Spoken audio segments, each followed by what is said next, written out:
What's going on, chat? Oh man, what's going on? What's going on, man? Y'all come on in. Let me fix the camera. Y'all come on in, man. Drop a comment in the chat. Let me know where y'all tuning in from.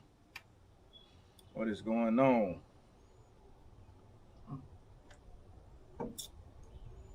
Make sure we up and running. Man, as y'all coming in, man, hit that like button. Also, leave a comment in the chat. Let me know where y'all tuning in from. Let me know where y'all tuning in from, man. What is going on? We got California in the building. Shout out to Cali. Shout out to Cali, man. What's going on? Miss Demi. Okay. Oh, Cali. We got two people from California in here today. Jennifer, what's going on? Good morning. Good morning. Good morning. Man, hopefully everybody having a great day. What it is? Wednesday? Yesterday, man, we went to go visit in Homestead and for real. See they homestead, man, beautiful, beautiful homestead. We picked up a rooster and we picked up some quail as well. So, you know, we trying our hand at some quail. We gonna do the quail thing. You know what I mean? We got 3 females and 1 male. And then we got some eggs that I put in the incubator. I'll probably show y'all that later. A little bit later when I go live. But today I'm gonna focus on the garden, or really just tilling the ground, and you know, getting the garden ready. But as y'all coming in, man, drop a comment in the chat. Let me know where y'all tuning in from. Y'all know I wanted to chop it up with y'all this morning. I know I wasn't on yesterday because, you know, we was on the road and stuff, going to visit homesteading for real. And see, they set up beautiful homestead, like I said. You know, definitely gave me some inspiration, you know, for what we got going on out here as well. Nicole G, what's going on? Man, if y'all haven't already, please hit that like button. We got Central Florida in the building. Shout out to Central Florida. But yeah, man, just got inspired yesterday, real deal. You know what I mean? But I was thinking about something. You know what I'm saying? Like I always on these coffee chats, you know, want to talk about something that I feel like will be applicable. You know, not only to me but to y'all. But man, I was thinking about something. I heard a quote somewhere, and I think it was in a song. But basically, it was like, you know, when times get hard, I just go harder. And that really got me thinking, like, man, a lot of times when pressure may seem to build up, or things get hard, circumstances get harder.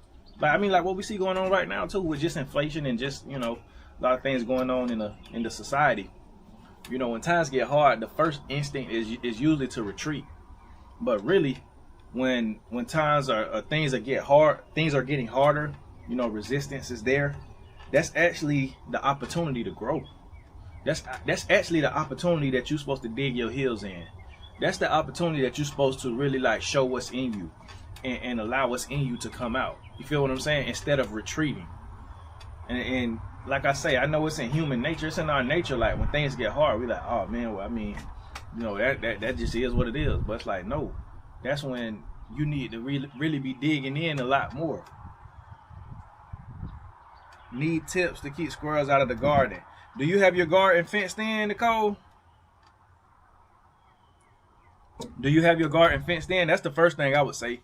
Try to fence your garden in. I mean, you can go to Lowe's, Home Depot, I think has it as well. But go in the garden section, they have fencing. They have rows of fencing, you know, anywhere from like, you know, $70 to $100. Sometimes it's a little more than that.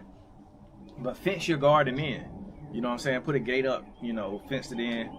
And that should keep squirrels out. And then, you know, you got things that you could like try to spray around, as far as like cayenne pepper water, neem oil water, or neem powder and water. You know, you can try different things like that. But y'all know me, I always say, if all else fails, get you a pellet pew pew. Feel what I'm saying? That'll keep them from out of there for sure. But this the thing, right? When times get hard, man, that's the time, like I say, to go harder. That's not the time to say, man, it's time to throw in the towel. Like, we see what's going on. Like, we see everything that's happening. And it can be discouraging, man. But at the same time, it's like, if we want to survive, we can't sit here and just be, you know, feeling sorry for ourselves and feeling sorry for what's going on in the world and just feeling defeated. if we want to survive, we're gonna have to say, man, you know what? We gotta pull our sleeves up, man. I don't care what they talking about. Like, we gonna make sure we eat. We gonna make sure we survive. We gonna make sure we straight at the end of the day, no matter what. You feel what I'm saying? Like, I don't care what they doing, what they trying to do.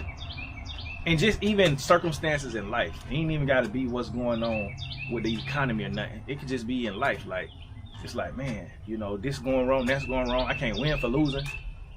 Soon as I seem like I'm getting ahead, something come and try to knock me back. But that should be the time where, like, you use that as fuel to say, man, I'm gonna press in a little deeper. I'm gonna press in a little deeper. You know, that's what separates.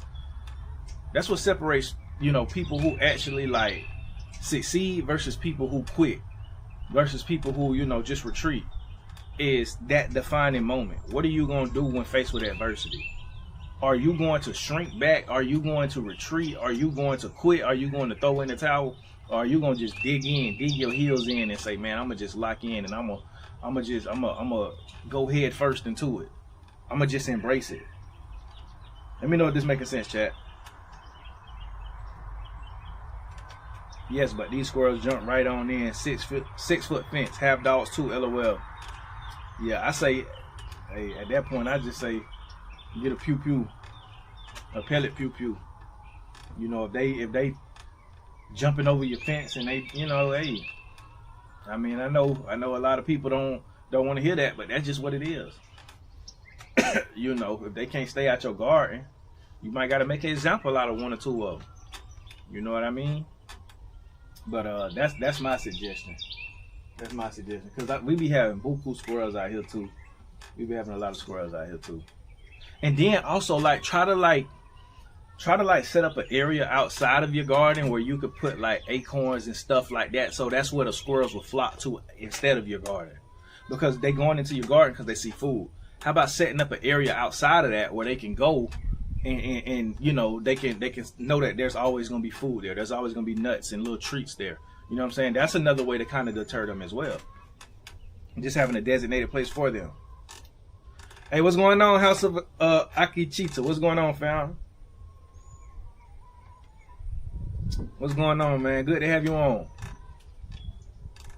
But see, this is the thing. Pressure, resistance. A lot of the times we think, man, it's just it's sent to destroy us or deter us, but it's actually confirmation that you're moving forward and not backwards. Dang, I can't think of that quote. But it was like, dang, it's basically the translation is, it's tough to move forward, but it's better than backtracking. So when you facing, like, say for instance, it's like, man, you know, resistance, pressure, this, that, and the third, whatever. That's just confirmation that you're moving forward. And that's better than backtracking. It's confirmation that you're moving forward and not backtracking. Like, when you are in uncharted territory, that is confirmation that, hey, if I'm somewhere I've never been before, experiencing problems I've never experienced before, that means that I'm actually moving forward and not moving backwards.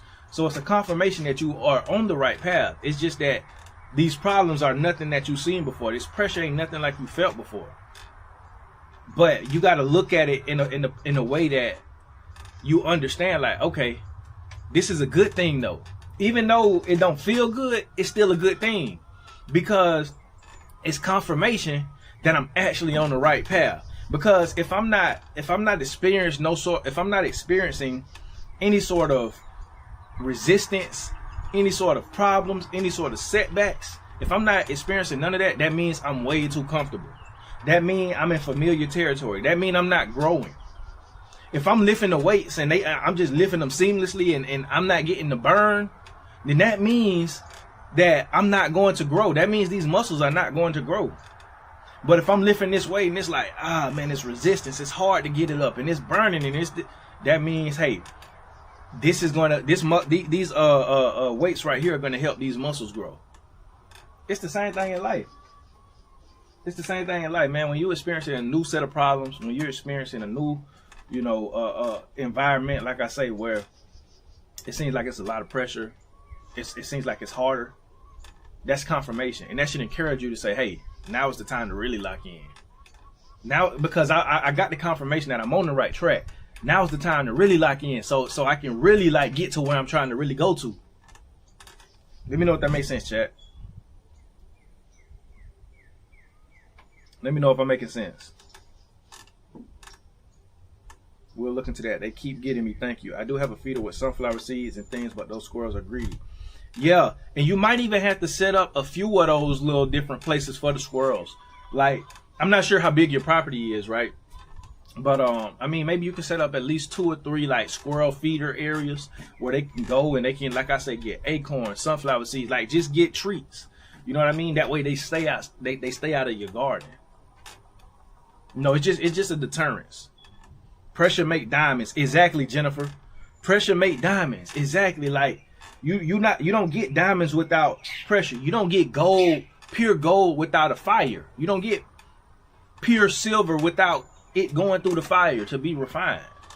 You know what I mean? So it's like whole time you thinking, man, why I'm in this fire? Why I'm experiencing this pressure?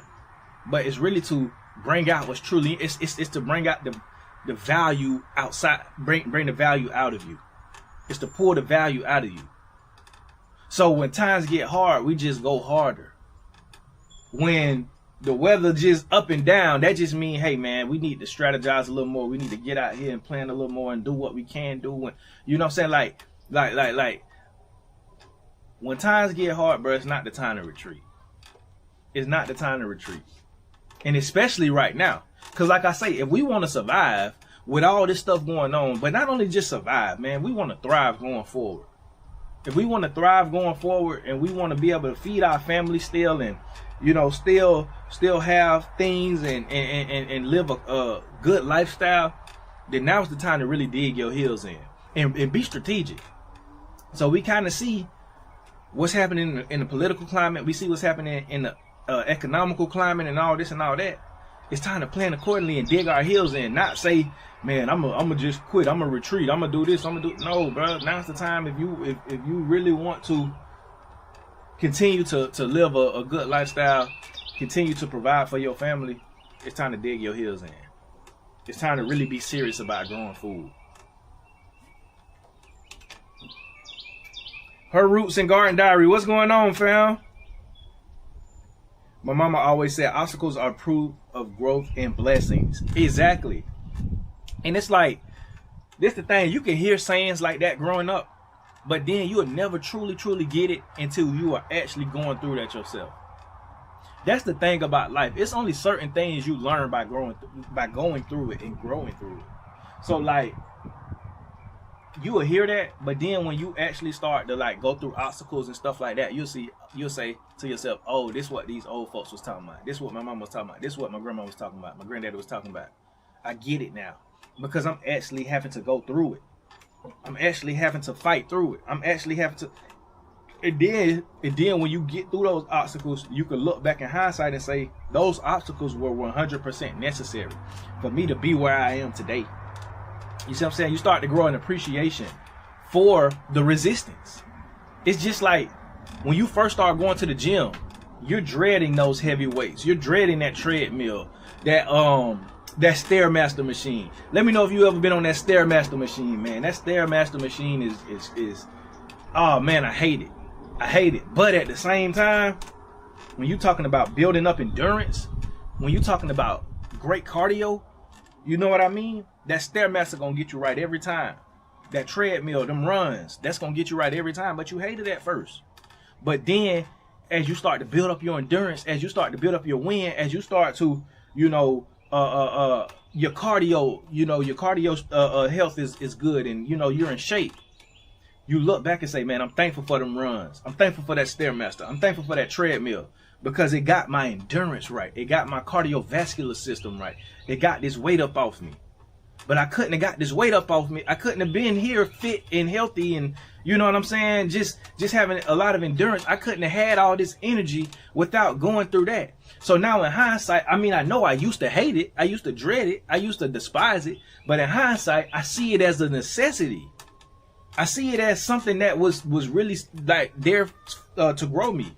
And it's the same thing how we look at obstacles, how we look at just what happens in life and problems that we face in life. When you get on the other side of those problems and when you finally overcome and you pass the test, whatever you got passed, and when you actually get the result that you've been wanting and hoping for, you look back on the journey and say that was absolutely necessary. I'm glad. And then when somebody is coming behind you, you tell them, hey, don't skip that process right there. Hey, embrace that process right there. You see what I'm saying? Because you know, hey, if you try to skip that, then when you get to where I'm at, if you get here, you're not gonna be able to hold on to it. You're not gonna be able to appreciate it. You're not going to be able to really like carry the weight of this, because that right there is training you to be right here. You feel what I'm saying?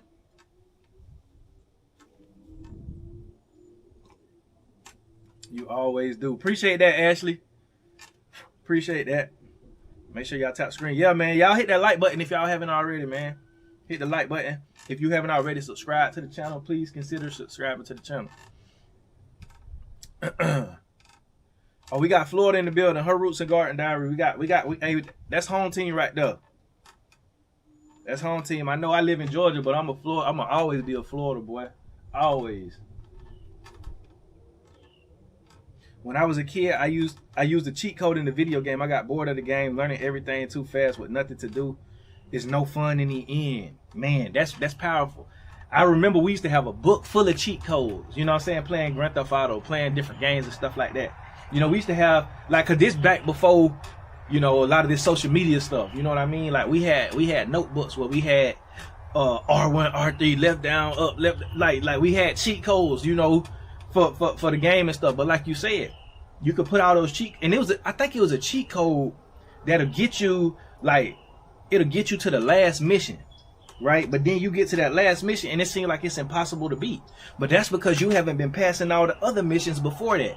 You put in the cheat code, and that cheat code helped you get to the end, but it didn't prepare you to pass that mission. And so you always fail that last mission because you never took the time to gain the skills required to get to the last mission.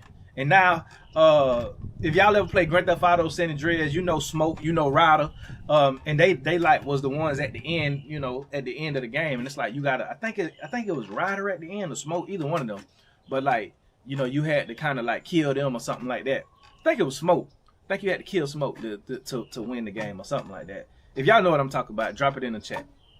But anywho, I say all that to say you can put in all the cheat codes. You know what I'm saying? You can get as far on the board as you want to, but you'll never be able to pass that test that's necessary to beat the game or to go to the next level if you didn't gain the skills.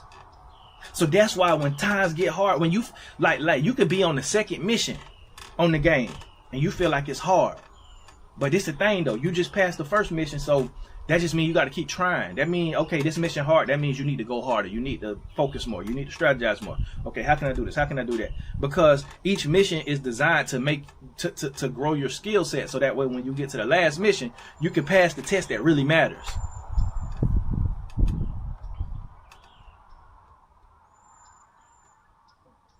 When times get rough and challenging, it's that time a breakthrough is coming. Grind harder, push through the pain and endurance. The finish line is up ahead. What? Like, man, I can remember being on like 3-4 mile runs, you know, when I was in the army, and it's like, man, like when you get that 3 miles in, that 4 miles in, it's like, man, it seems like my body just finna shut down. I can't feel my feet no more. You ever ran so long your feet getting numb? That's how I used to be. Like, you be running so long your feet getting numb. I remember, man, we used to run so much I had holes in my shoes. I'm talking about not no cheap shoes. I'm talking about Nikes. Like, we used to run so much. I don't know why. Like, it seemed like every unit I'm in, they just want to run. That's all they want to do is run. You know what I mean? But like when you get so deep into the run, it's like, man, I can't feel my feet no more. I'm tired. I'm this. I'm that. But then you look up and you see, okay, we almost there. We almost there. But that's how it is in life. You know what I'm saying? When things seem like they get the hardest and the resistance gets the strongest, it seems like the spiritual warfare is the strongest. That means something is on the horizon though. For real, for real. That means something got to be on the horizon, so you getting attacked from every direction. You feeling it from every direction. It's like, wait, hold on. I ain't never got attacked in all these different directions.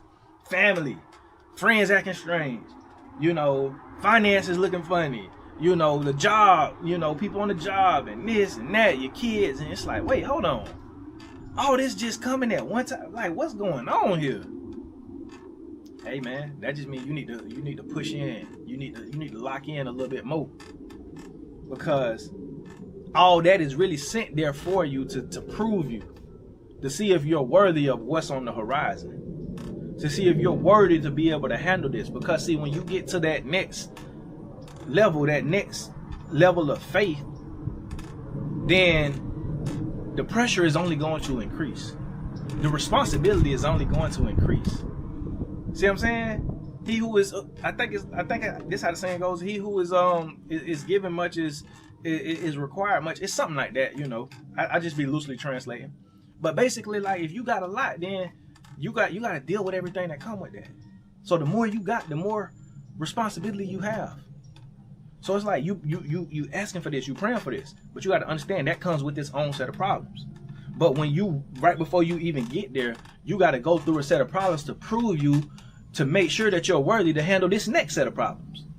So when you start to experience those problems in your current state, and you retreat and you quit and you say, you know what, I'm gonna just throw in the towel, then you ain't ready for that next level.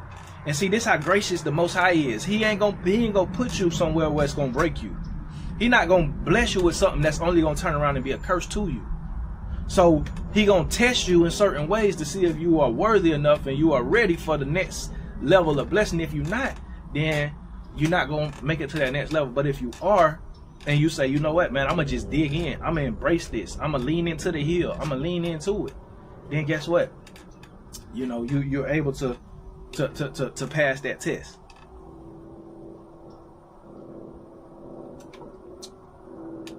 Yeah, then there's no game to play. Exactly. We got Detroit in the building. Shout out to Detroit. Shout out to Detroit. Anything what do you say? Anything worth having anything worth having does not come easy. Anything, exactly. No, that's so true. Anything worth having does not come easy. If it's something that's of value, it's not gonna come easy. You want to go and buy gold. Guess what? You gotta pay. You gotta pay an arm and a leg for that. See, you can go buy fake gold all day. And yeah, you can get it for cheap, but it's not gonna be real gold. It's gonna be stepped on. It's not gonna be like real, you know, the real deal. But if you want, like, cause I invest in precious metals. You see what I'm saying? And like, especially now, like the inflation on it is crazy. But when you want the real deal, when you want real gold, real silver, real precious metals, you gotta pay. You're gonna have to pay a pretty penny for it. You're gonna have to pay. Just 1 little gram of gold, yeah, is more than what you would think. You know, that's not even talking about ounces and pounds of gold. 1 gram of gold. So anything worth having is not gonna come easy. You're not just gonna get pure gold for free. You're not just gonna get diamonds for free. You're not just gonna get, you know, land for free. Precious livestock. You're not gonna get it for. It's gonna come at a price. And it's the same thing in life. In life, if you want something that's of value, you know, tangibles, or just even like, you know, a successful business, a successful homestead, a successful, you know, YouTube channel, content, whatever, it's gonna come at a price. And yeah, you might not have to pay like with money, but you're gonna have to pay with time and effort and blood, sweat, and like, bro, I swear, like, I used to hear this all the time. When people say, man, I shed blood, sweat, and tears for this. And like, you just think like it's just a figure of speech. Because some people do use it as a figure of speech. But for the most part, like, you think, man, it's just a figure of speech. They just saying they had to work hard. But man, as I done been out here, like, literally blood, sweat, and tears. I can't tell you how many Band-Aid. Matter of fact, I be cutting myself all the time and, you know, bleeding all the time. You know, putting in sweat, equity, and tears. It's real. It's blood, sweat, and tears is real. Because it's like those tears come when you done gave everything you got, and it still ain't good enough. But see, that's why I say when you at that point, that's the time to really like lock in though. Like I be telling my wife sometimes, like when they be feeling like it's just overwhelming, And she don't be wanting to hear this, because I wouldn't want to neither. But I be telling her, that's the fuel right there. Use that as fuel. Because I be having to tell myself that. Use that as fuel. You know what I mean? Like when it just seems like, man, boy, I can't win for losing. You know what I'm saying? Use that as fuel. That frustration that come with that emotion. Channel that emotion from woe is me and being defeated to, man, you know what? I'm a channel this into just me being just so angry that I'm gonna just lock in a little bit more and focus a little bit more. You know what I mean? Let me know if that makes sense, chat.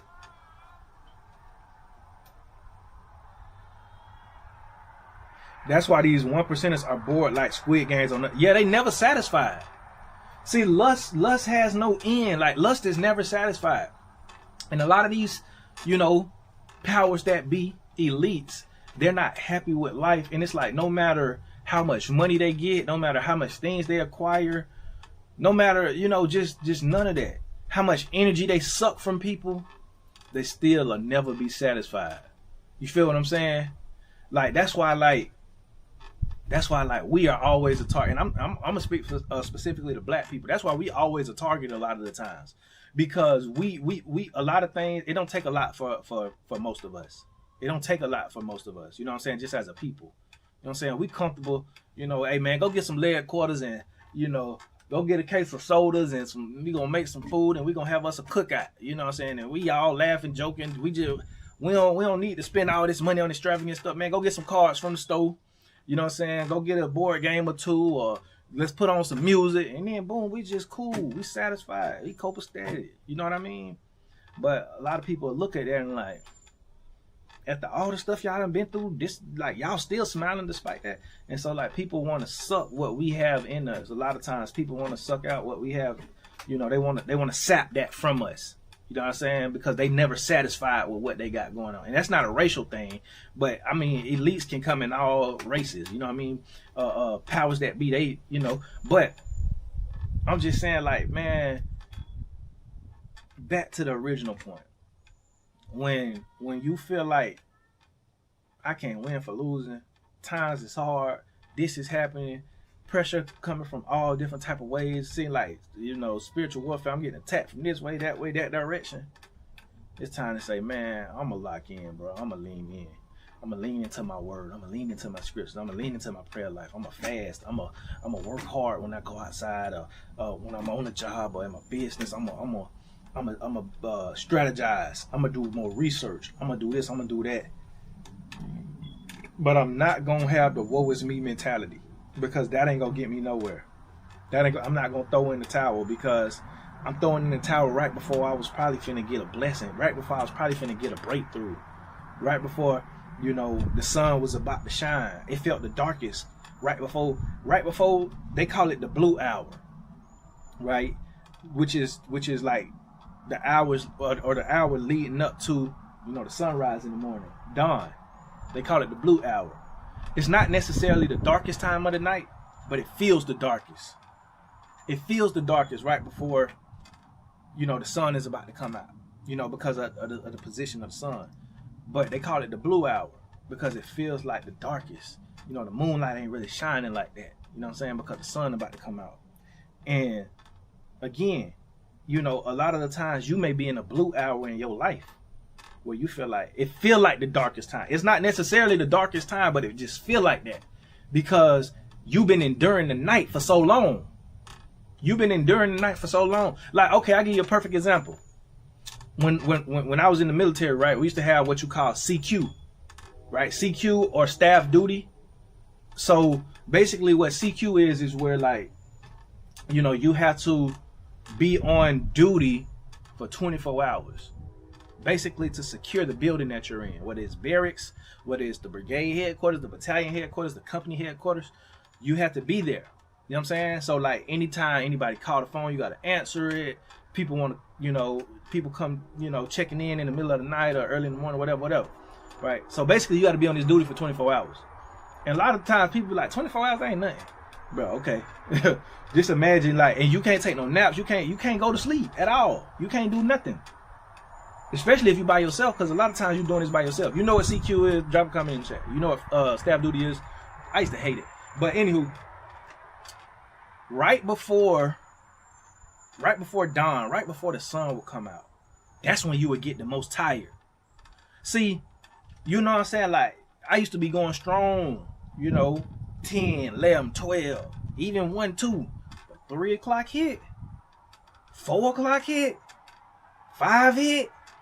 Bro, that's when you the most sleepy, because that's when you start to feel it the most, because you've endured, and you get off around 8, 9 the next morning. You get off around 8, 9, basically when somebody come relieve you. That's when you would get off. You know what I mean? But and then this the crazy thing, they make you drive home after that. So after you done just stayed up 24 hours, you gotta drive yourself home. Like, ain't no way for you to crash it. No, you gotta drive yourself home or go, you gotta, And like, man, sometimes people will be getting in car wrecks and stuff because they be so tired. You know what I'm saying? Like, you would think like, oh man, it's daylight, I'm good. And then sometimes people go straight to work after that. But, usually how it works is you get the day off after CQ of staff duty. But I say all that to say, right before the sun start to come out, that's when you feel it the most, because you've been enduring the night for so long. It's been dark for so long, and right before the light is about to come out, it feels the darkest. You get the most tired. It's like that in life, right? You've been enduring the journey for so long. Right before you get through the breakthrough, it's gonna seem the hardest. I just feel like I feel like I'm speaking that real. What y'all think? Can you grow your own plant pot? You say, can you grow your own plant pots and soil by growing gourds and cultivating earthworms? That's a good question. Not to lie, I don't know. I never done it, but I mean, that's definitely something to research. I've never done it though. For their poop, yeah, I'm not sure. Just had a mouthful, under attack right now, and I called it 4 days ago that I was under attack. Hey, same here. Who's that? XL? Same here. Spiritual warfare, crazy. For real, for real. And so look, hey, y'all get it hot off the press, man. Y'all get it hot off the press. If it apply to me, I'm gonna bring it to y'all. In order to build muscle, you have to take on more weight. Yep, that's why the trails you're going through get harder and harder. You're building your muscle and faith. Exactly. You're going from faith to faith. You know what I'm saying? And it's levels to it. See, that's another thing. When people used to say that back then, they used to be like, it's levels to this. And you hear that, especially when you're young. You're like, oh, okay, yeah, whatever. But like, as you get older, you like, it is levels to this thing. In all different arenas. Like, they used to just say that, like, when it comes to like finances, or when it comes to like music or whatever. But just in life in general, even with faith, it's levels to this. It's levels to this. In this walk, it's levels to this. Spiritual power is levels to this. Homesteading is levels to this. You know what I mean? Content creation, it's levels to this. It's levels to everything, bro, for real.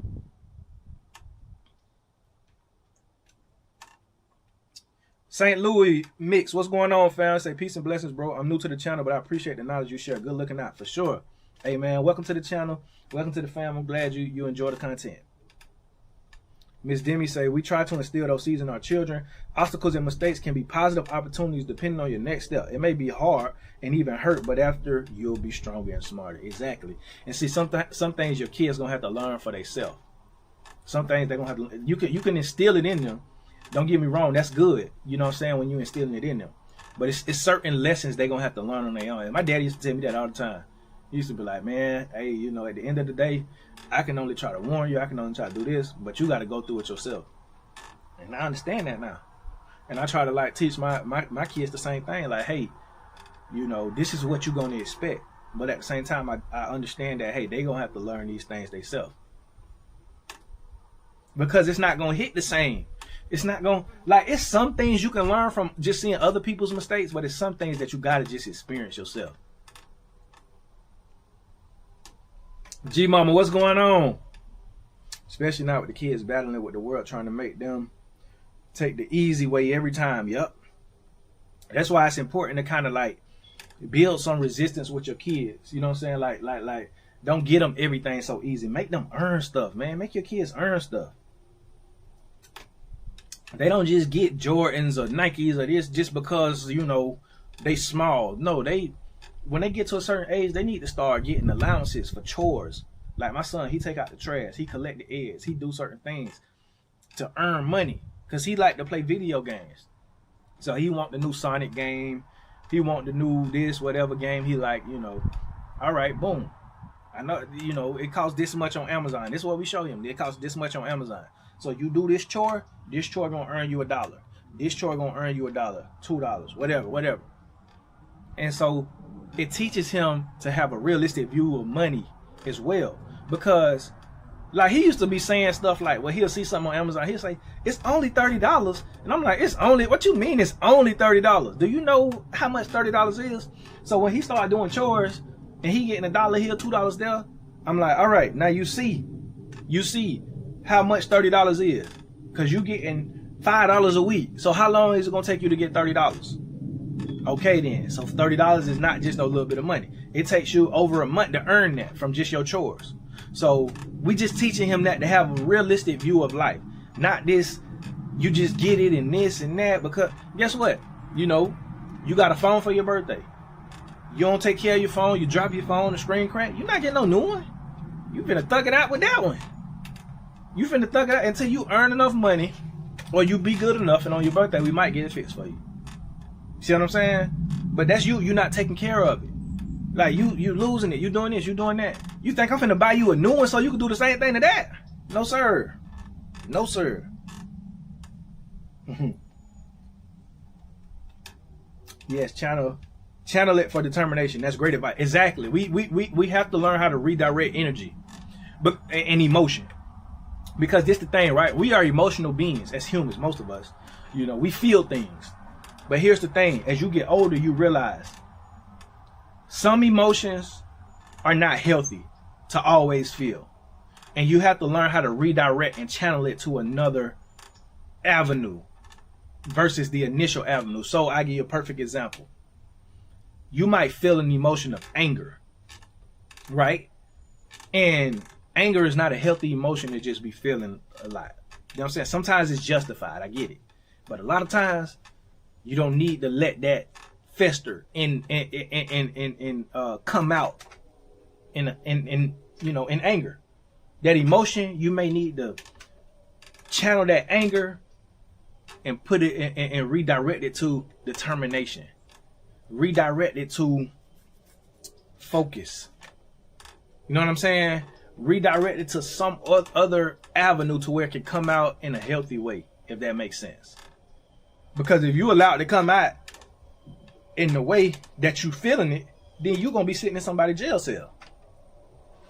But instead of sitting in somebody's jail cell, because you grown and you got kids and you got this and you got a home and you got too much to lose, let me channel this in another way that I can capitalize off of this and that it'll be healthy. You know what I mean? Let me go do some work. Let me take this anger that I feel and let me go exercise and blow off some steam. Let me go clear some land. Let me go build something. Let me go, heck, even if you got to go to the gun range, go to the boxing gym, do something. You know what I'm saying? But don't let it come out on the, on the person, and then now you sitting in jail looking stupid because it done wore off, and now you thinking logically, and you like, man, I could have just walked away from that. But now I got an assault charge. Now I got an attempted murder charge. You see what I'm saying? Now I'm sitting here looking stupid. And I'm most likely going to lose my job, lose my house, lose my family because I just acted, you know what I'm saying, out of emotion. When I could have just channeled that emotion and redirected it to come out in another way.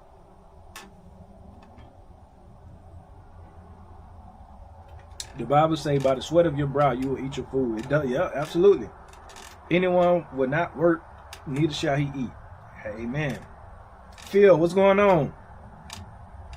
Shalom, remnant family, resounding joy to fellowship and grow moving forward with wisdom in the community. Amen. Glad to have you on, man. Glad to have you on. 4 years ago,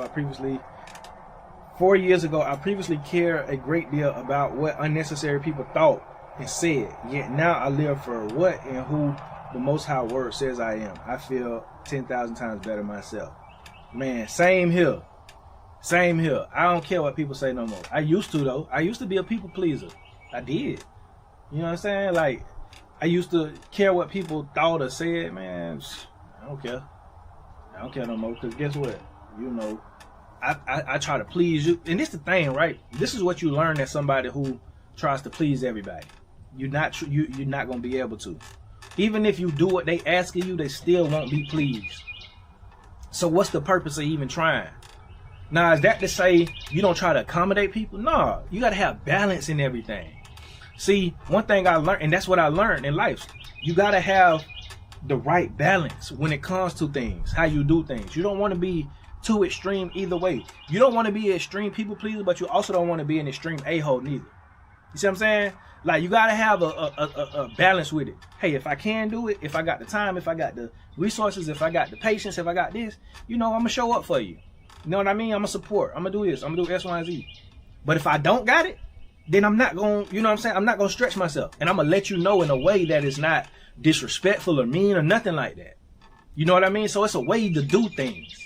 It's a way to do things. But I feel what you're saying, Phil. Like, yeah, I can relate. I can relate. But at the same time, one thing I realized, man, you'll never be able to please people. Because they ain't even pleasing themselves. You know, their life ain't even pleasing to them a lot of the times.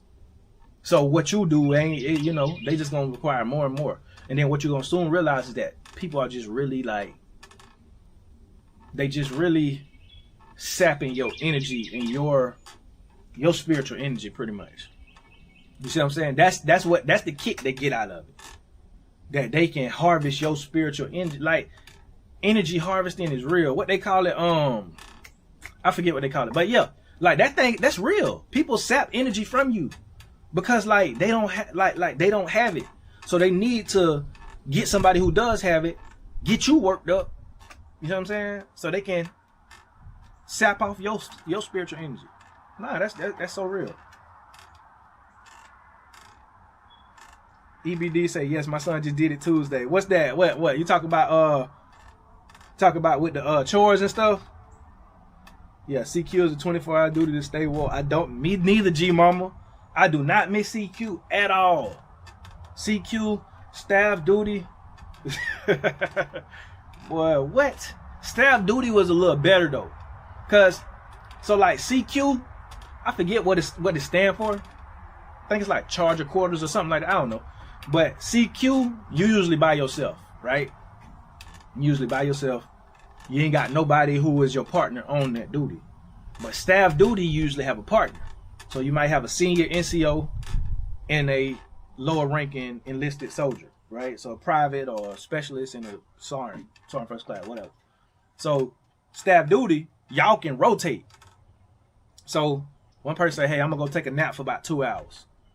And then you get your nap when I'm, you know, so you can switch off. So you can still get a little bit of Z's. But CQ, nah, it's all on you. And don't get caught sleeping. Because see, this the thing, right? This is what people don't realize about the military.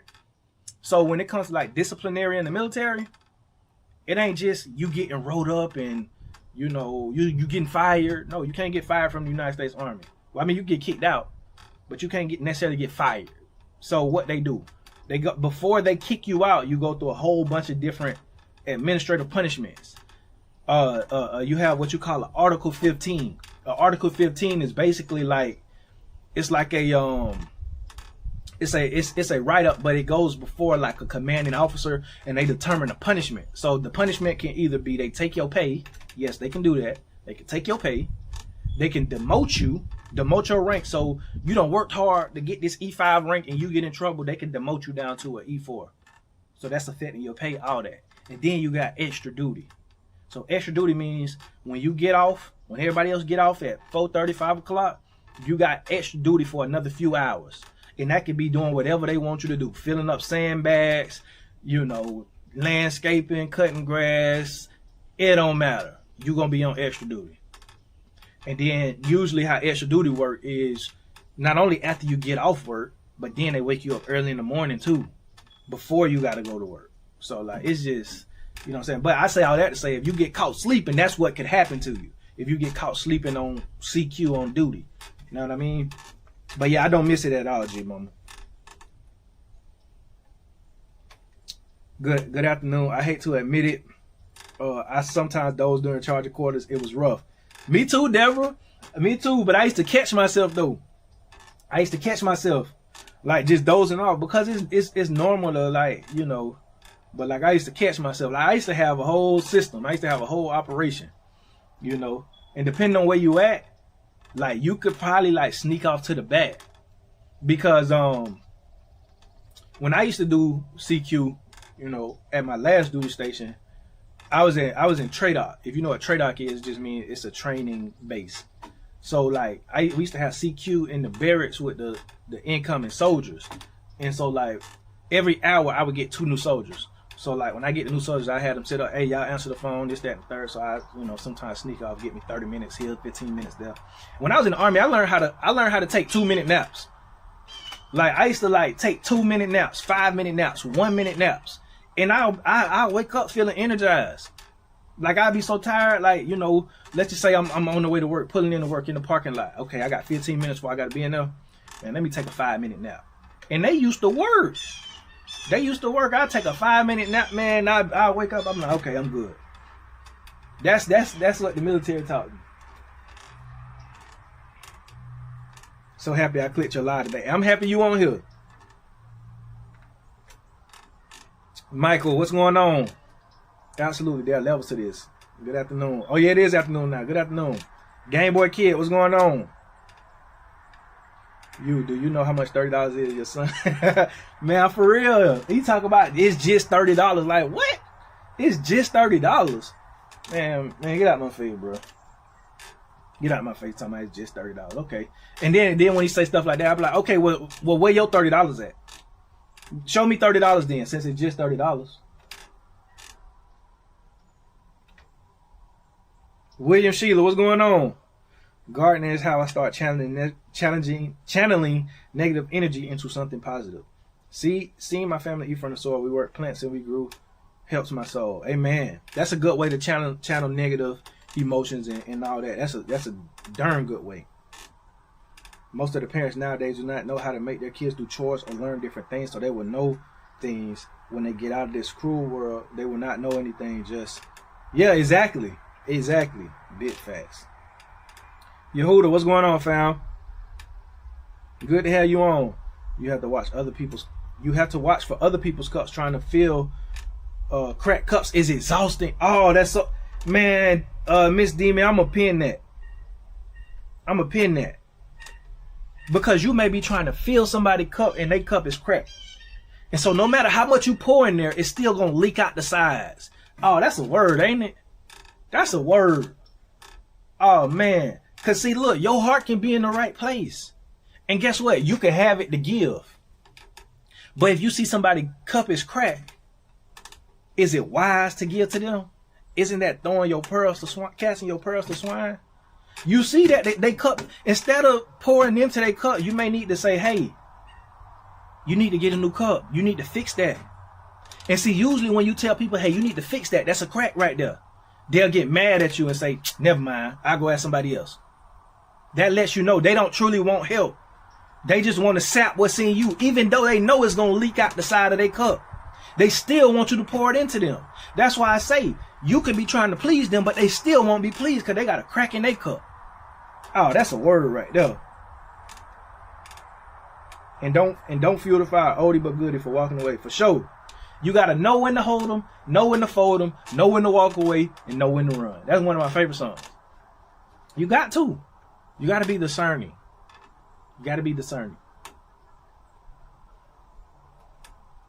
Yehuda of Israel, what's going on? Say, I hated CQ duty when I was a sergeant. I would watch movies and eat the whole shift. I used to try to do that, but see if I turn on some movies or something, I'd be done dozed off. I used to have to get creative, you know, do some jumping jacks, do some push-ups or something. You know what I mean? Because I know if I turn on the movie and I eat too much, I know I'm going to sleep for sure. I can't get comfortable. Because if I get comfortable, boy, nah. The one thing I can say, but I never really just fell asleep on CQ. Because man, I done seen people fall asleep on CQ, bro. Like, say they fell asleep at 2, 3 in the morning and didn't wake up till everybody came back to the company first sergeant them coming back from PC, they like, what sergeant such and such at? To go back there and find them sleep. Oh boy, that's a bad feeling. That's a bad feeling.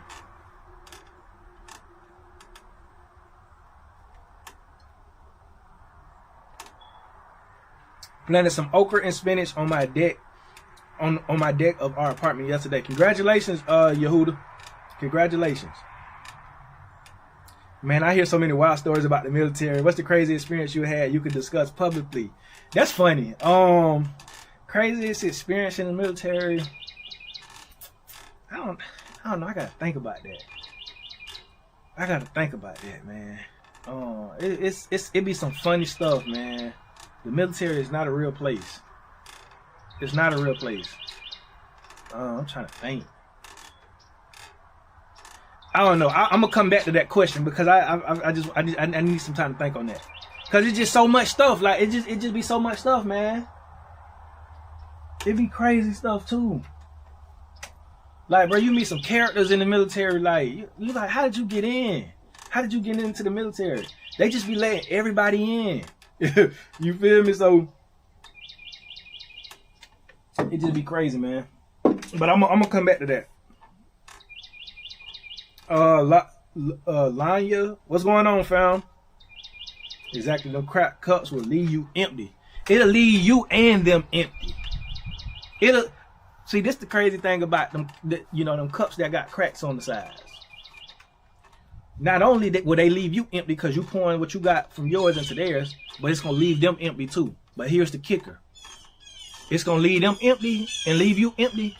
And when they see that you empty, they're gonna go to the next cup. And leave you in your misery. That's the kicker about the whole thing. Because that's what they do. They used to going to different people saying, hey, can you pour something in my cup? Can you pour something in my cup? So when they see you ain't got nothing left in your cup, they going to the next cup. And you like, wait, hold on. Cause you gonna be thinking like, all right, I done gave you all I had.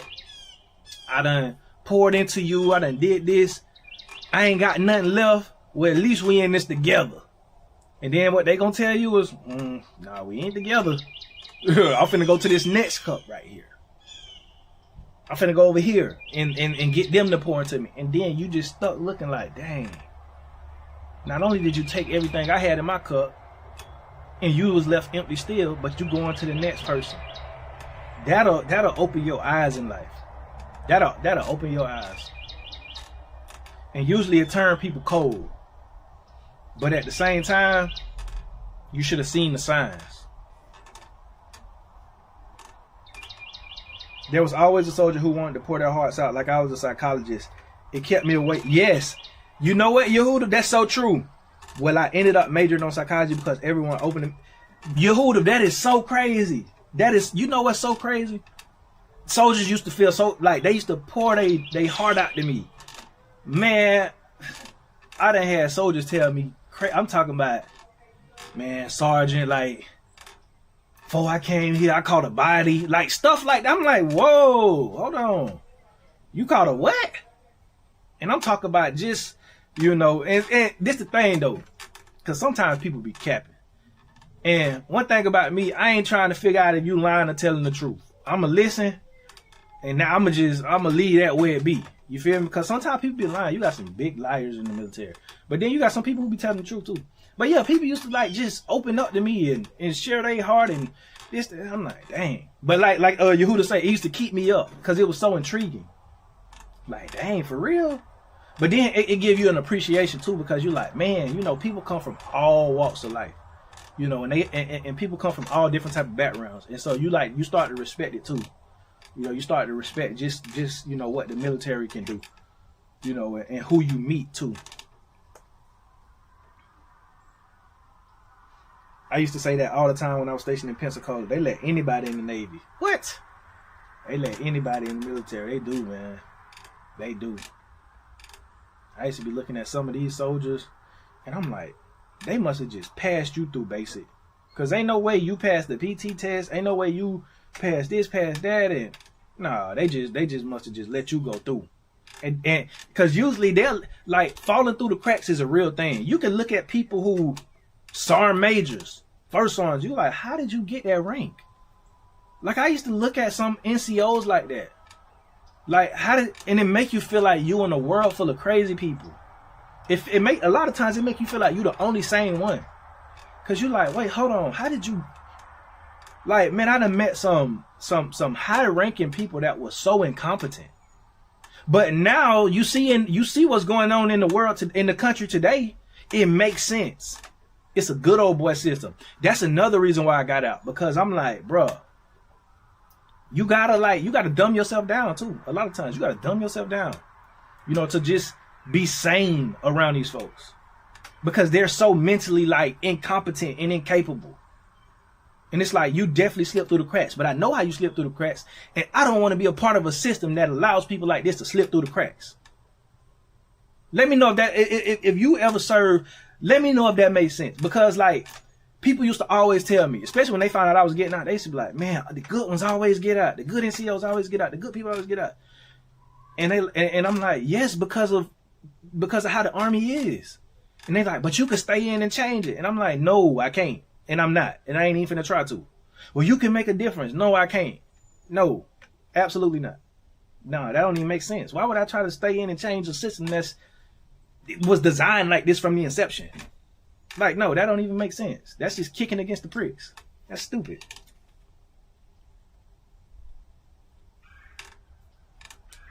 And then they gonna accuse you of never doing nothing for them after they drain your cup. Then they gonna be gaslighting you, saying, man, you ain't never did nothing for me, man. You this, that, woo. And you be like, wait, bro, I just, See, that's why I don't pay to try to please people. Because you'll pour everything that you got from you into them. They'll turn around and say, man, you ain't pour nothing into me. Well, where is that now? You had holes on the side of you. Well, why you ain't fix the holes that I had, the leaks I had? So not only did you want me to pour into your cup, but you wanted me to patch up the leaks that you got too? Come on, bro. Like, make your mind up. I can't do everything. But then you realize, like, no, this is their character. And see, it's your fault for even trying to save this person. Y'all ever heard the saying, don't save her, she don't want to be saved, don't save her? Same thing, don't save them, they don't want to be saved. Don't save people who don't want to be saved. I know we done got to a whole nother topic, but it's all good.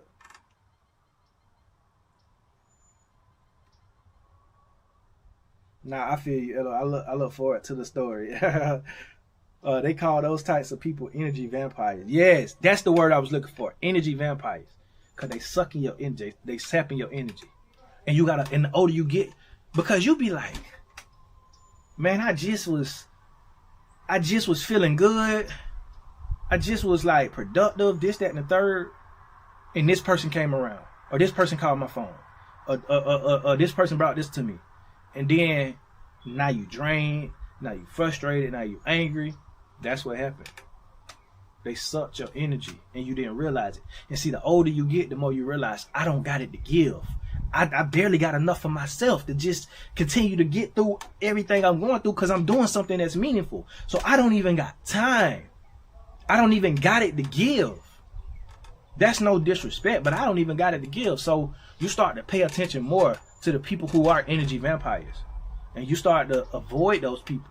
You start to, like, separate yourself and become set apart, because you realize I don't got it to give.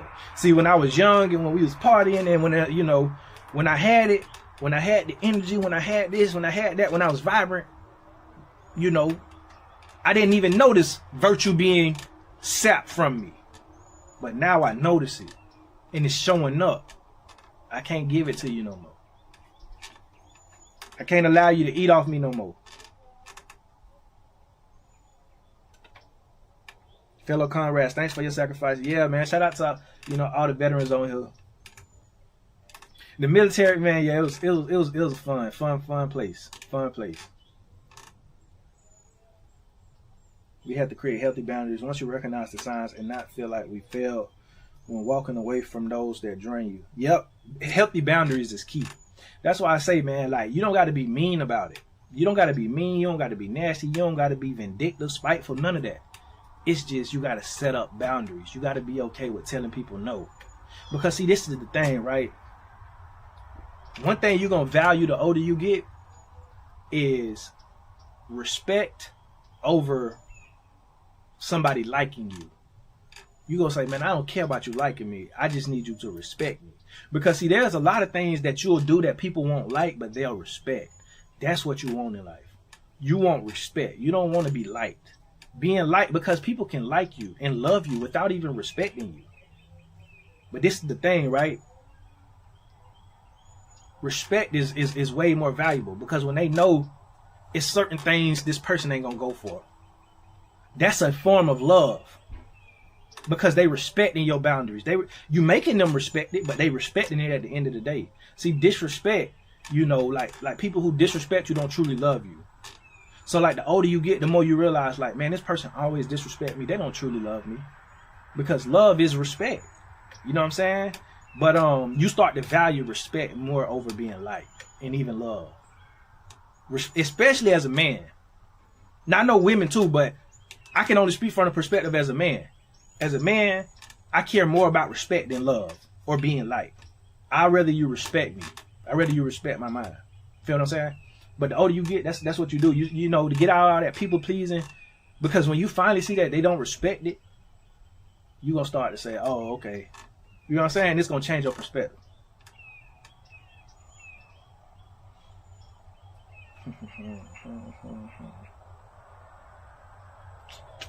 I don't have a problem listening to your mess. At some point, I'm going to ask you when you're going to do something different. I got enough going on with me. I ain't got time for foolishness. Straight up, Yehuda. Hey, at the end of it, what's up? What we doing now? You done just called me and vented to me for an hour straight. Like, you done... like, what we gonna do? Hey, I remember one time, but my cousin was mad at me for years about this. But he called me one day, man, frantic. He had something going on in the neighborhood, right? And basically, he was trying to get me involved. And I'm like, first off, I got too much to lose.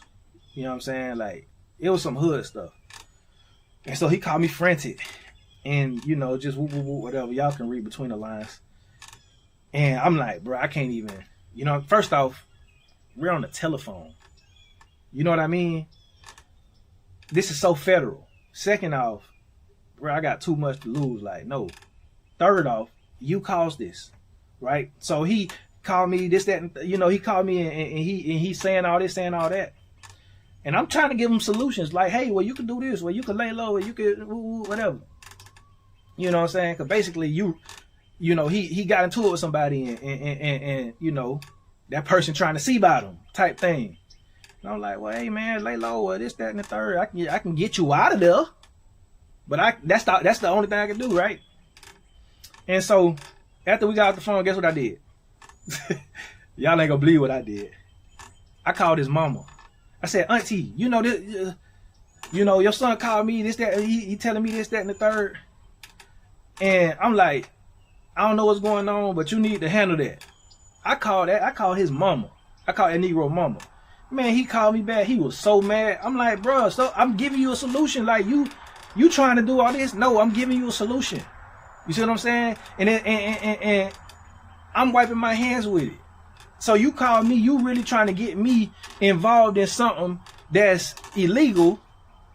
So, but you living with your mama. I'm gonna call your mama. And I'm gonna just expose the whole thing that you got going on. So that way she can call the police or whatever.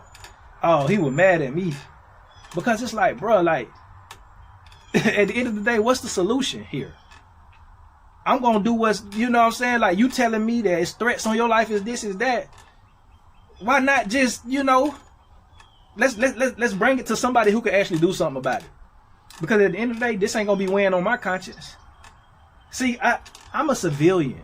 You know what I'm saying? Like, I know I come from that, but I'm a civilian now. So, when people call me with mess, I do the responsible adult thing. See what I'm saying? Like, I'm done with just the, you know what I mean? Like, nah, like, we're gonna have a solution after this. We're not just gonna just, and don't call me if you don't want solutions. If it's serious enough, like that's just like somebody calling me and saying they want to harm themselves. I'm not going to just hang up the phone and not try to call some sort of authorities, because that's going to be on me. So I'm going to do the responsible thing. You know what I mean? But that's just an extreme scenario. But just outside of that, people will call you with their emergencies and try to get you involved, but they don't want a true solution. They just want you to involve yourself so they can sap whatever energy they can. And so, like, even when people call just venting about other stuff, hey, I feel you. But what we gonna do about this? Or what you gonna do about this? This is what I suggest. And they never want to hear the solutions. They never want to take that into consideration. They never want to do that. They just want to vent and talk. And it's like, as you get older, the less patience you have for stuff like that. The less time you have for stuff like that. Because I got my own stuff going on. I can vent to you for hours at a time. But I choose not to, because guess what? I'm seeking to fix the problems that I have and not just let them fester and just talk about them all day.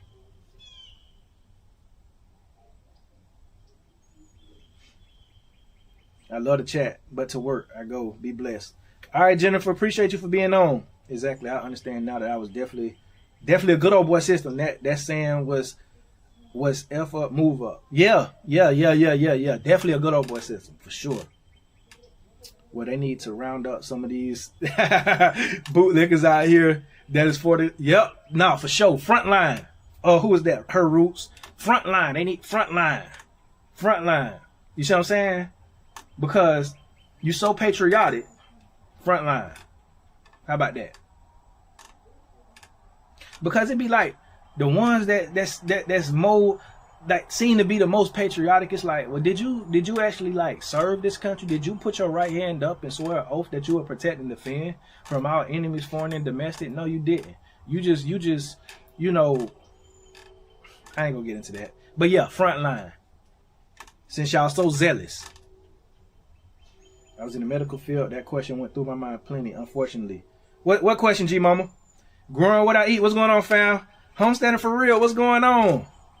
What's going on, fam? I was just telling the folks earlier how we went out and checked out y'all homestead, and y'all have a beautiful, beautiful homestead. Go follow Homesteading for real, man. They got some good stuff going on. Beautiful, beautiful homestead. I totally agree. You can't have a rational conversation with irrational people. You can't. It'll make you feel crazy. And this is the thing, right? This is the thing. When you argue with a fool, you become a fool. When you entertain a fool, you become foolish. You become a fool. So if somebody don't know you from a can of paint and they see you arguing with somebody that they know is a fool, they're gonna assume you're a fool too. It don't pay to have rational conversations with irrational people.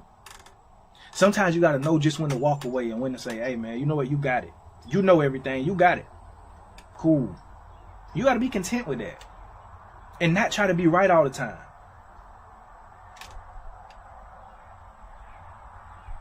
$3.6 month. Oh yeah, don't save her. Yeah, you can lead a horse to water, but you can't make him drink it at all. I never served, but I have several family members who did. Some real close friends that were in law enforcement. Y'all all say the same exact thing. System was too corrupt. They had to dip. Nah, for real. St. Louis mix. No, for real. The system was too corrupt, man. And like, the better you try to do, the more you see it. The better you try to do, the more you see it. And this the thing too. People will get too comfortable around you when they feel like you cool. And they'll expose their hand. And they'll show you truly the inner workings of what's going on. You see what I'm saying? You shake the right hands, you bump the right elbows. You know, people get comfortable with you. You know what I mean? And it'll show you, like they'll show you what truly is going on behind the scenes. And that right there, if you are a person with morals, you will see that, and you'll disconnect from that. You'll disconnect from the system in general, because you'll realize it's so interwoven into it. Y'all not late, Homesteading for real. You right on time. I joined after it started because I was planting new seeds and watering my garden this morning. Yeah, you're not too late, Homesteading for real. You're not too late. You know, we just chopping it up. Same thing with the plant. If it's doing bad, drop another seed to replace it instead of spending energy trying to save that plant. Come on, replace. Cause see, the energy you spent trying to revive that and fix that, man, you could have been on to the next one. On to the next one. Using wisdom is something everyone should practice, regardless if it's family or friends. Come on. If it's family or friends, exactly. Respect, time, truth. Amen. Hello, fam. All this is so true. Some of the people have the nerve to be offended when you start to create those boundaries. Yeah. People get mad at you when you create those boundaries. People get mad at you when you act like a true, responsible, civilized adult with morals. And it's like, when you realize that just lets you know, where, how you need to go, where you need to, the way you need to move with people. You know what I'm saying? Like, this the thing, like, you can be surface level with people, but at the same time, it's like, man, I'm not going to spend my time communing with y'all and fellowshipping with y'all all the time. You know what I'm saying? I got other things that I need to be focused on that are more important. As a woman, yeah. I place the phone on speaker and continue working in the yard of the house and come back when it get quiet, trying to listen to what I'm moving around. I hope they had gotten the message. Who you talking about, Yehuda? That's why I ain't got time for people's foolishness. Nah, for real. I don't, man, I do not deal with foolishness no more. I don't. Man, soon as you call my phone and I sense it's gonna be some foolishness, hey man, I'm gonna hit you back, bro. I be making up excuses why I gotta get off the phone sometimes. Y'all ever seen like them TikToks? They be like, all right, man, well, let me go feed my gerbil. I'm gonna call you back. Like, I be like that, man. Hey, man, let me go do this. I'm gonna call you right back, bro. Man, you ain't about to hear from me, man. Not if it's foolishness. Because you gonna call me with something and you gonna feel better after we get off the phone. But I'm gonna feel heavier. I'm gonna be carrying that with me. Nah, I can't do that. I can't do that no more. Unless it's real important. Like, unless you like on the ledge and I gotta talk you down, okay. But just on the humbug, nah. And see, that's the thing. You ain't on the ledge all the time neither. It ain't always urgent all the time. You feel what I'm saying? Better exposed and extinct from the consequences of your actions. Exactly. Facts. Don't involve me in your nonsense that you started, knowing I got a whole life and family to care for. That's low key it is. It is, man. It's so disrespect. It's not low key disrespect. It's high key disrespect. You know what I mean? But yeah, man, I called that Negro mom. I said, Auntie, this was going on with your son. Boy, that nigga, my bad. Boy, that Negro called me. He was mad. He was cussing me out. And guess what I did? Click. I'm gonna go see about my kids. I got work in the morning.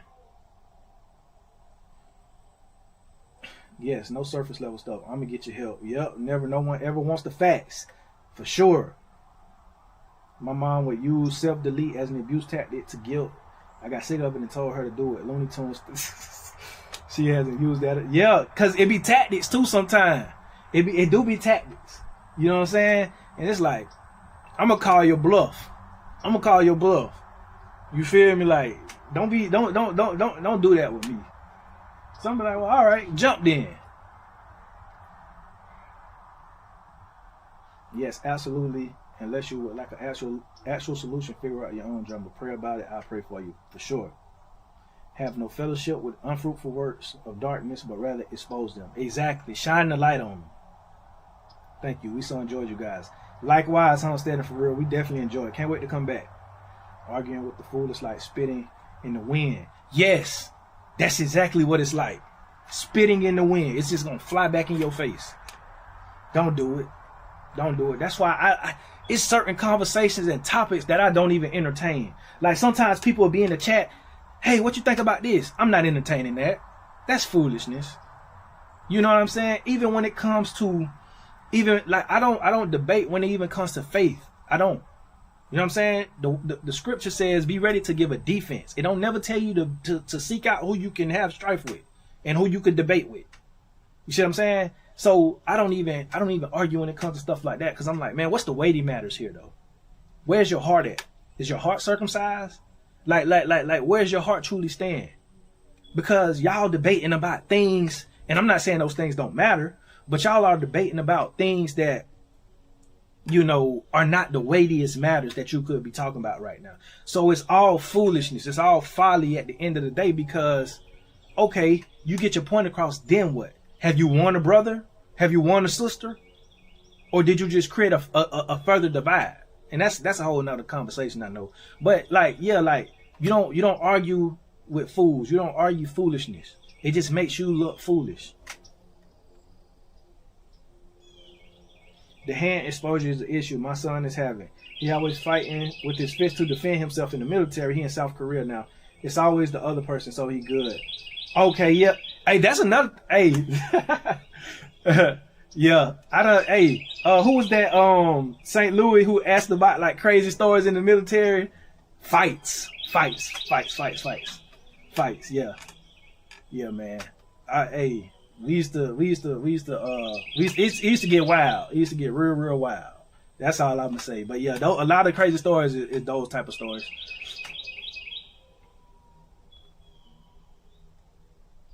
The spinach and okra I planted on yesterday was just a little something to do to leave until we leave LA for Greensboro. NC in July, something that can grow before we leave. That's what's up. See, you getting started, Yehuda. That's what I love. You getting started, because guess what? Now you got a little practice in, so when y'all get to North Carolina, you already got soil under your nails. You feel what I'm saying? You already got a little bit of practice in. So I love to hear that. Love to see that. When they call with drama, I put the phone. Okay. Yeah, that's smart, Yehuda. Yeah, I gotta get an oil change on my space shuttle real quick. I'm gonna hit you right back. What? They be like, oh, yo, what? Yeah, man, I'm gonna call you right back. It's urgent, man. Nah, for real, bro. Oh, man. It's definitely a distraction. I started looking at the phone and letting it go to voicemail more than likely. It's someone who needs to be dropping seeds and planting food pot. Yep. Nah, for sure, Christy. For sure. Got my garlic out today. I'm getting my spreadsheet ready to get my seeds today. Anyone got a weird fruit and vegetable for me to grow this year? Growing Zone 7A. That's a good question. If anybody got suggestions, y'all let Savvy76 know. As they say, man up. Yep. What are some foods I could start in glass jars on a balcony? I think microgreens you could do in glass jars. Any type of leafy green, I think you could do that. Free Haitian, what's going on? We got Free Haitian in the building. Shout out to the Zoes, man. Rush herbs and leafy greens, but make sure you got drainage. Yeah, you need drainage. Yep. Discipline. Disciple and discipline. What's going on, Grafted? What's going on, fam? Shalom, family at work. So on and off. Much love to you all. Much love, fam. People know how enriched your energy is, but it's wasteful sometimes when they more committed to getting validation than actually transforming. That's why I tell them to call me when they're ready to work. Straight up, Rush. Straight up. Call me when you're ready for a solution. See, this the thing. I'm gonna be 10 toes down for you when it's time for a healthy solution. But when it's just venting your problems, you got one time to do that. But then after that, we focusing on solutions. Because every time you call me, I'm like, bro, did you do what I said? Did you do what I told you to do? Did you, file this or do that? Or did you do that? Okay, so we not finna talk about it. Backyard Homestead 27, what's going on, fam? Dollar Tree has seeds 3 for $150. Yeah, people be sleeping on Dollar Tree. Dollar stores in general. Dollar General, Family Dollar, Dollar Tree.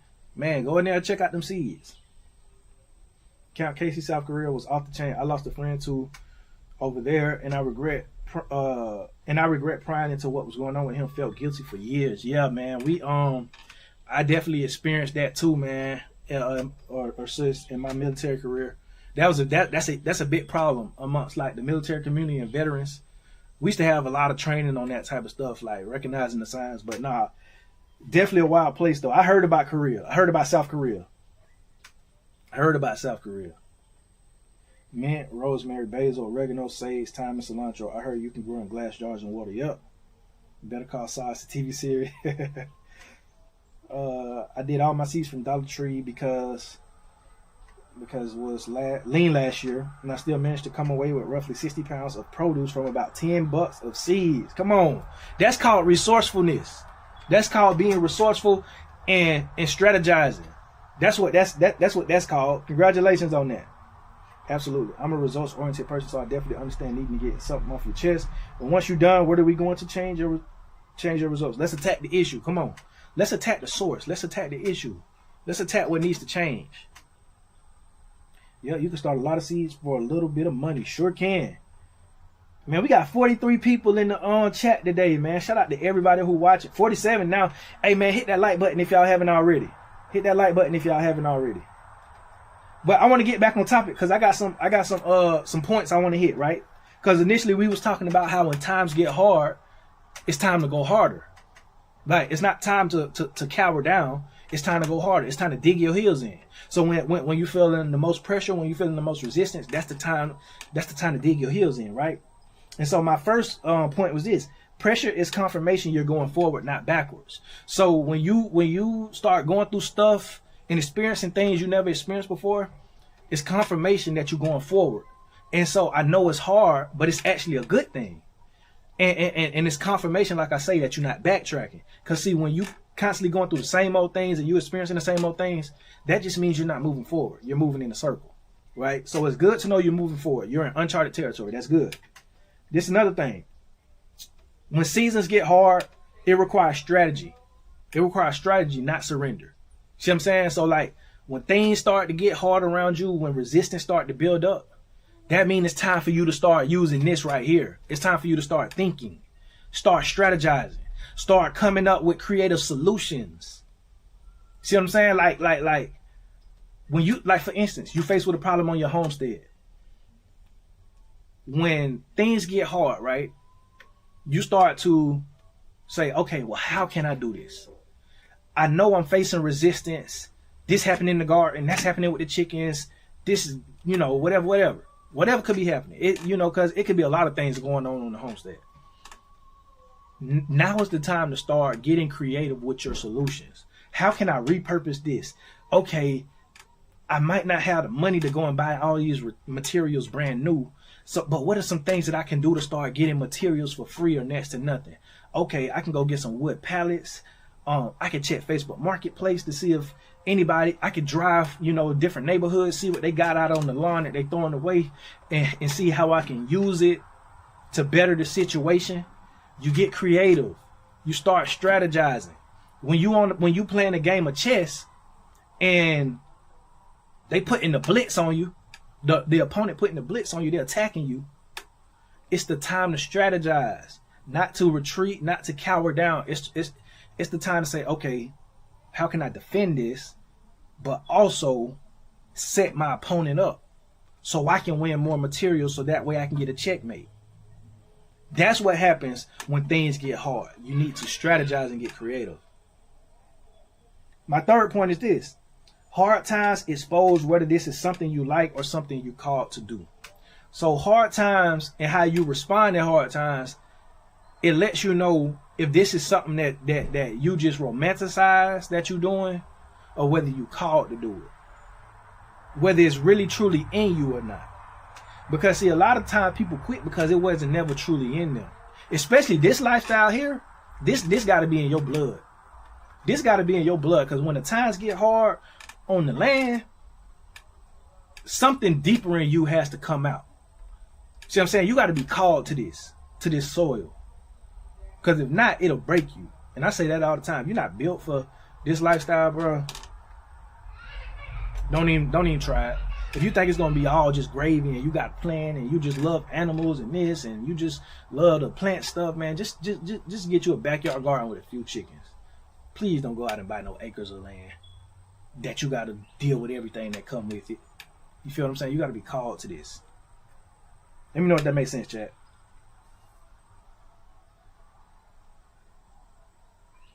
Adapt and overcome is my philosophy. Exactly. Adapt and overcome. It's just like, and I know I reference the military a lot because like it's just a lot of stuff that the Army ingrained in me. It's just like if you are on the range and you shooting your weapon and your weapon jam up, we have an acronym that we call SPORTS.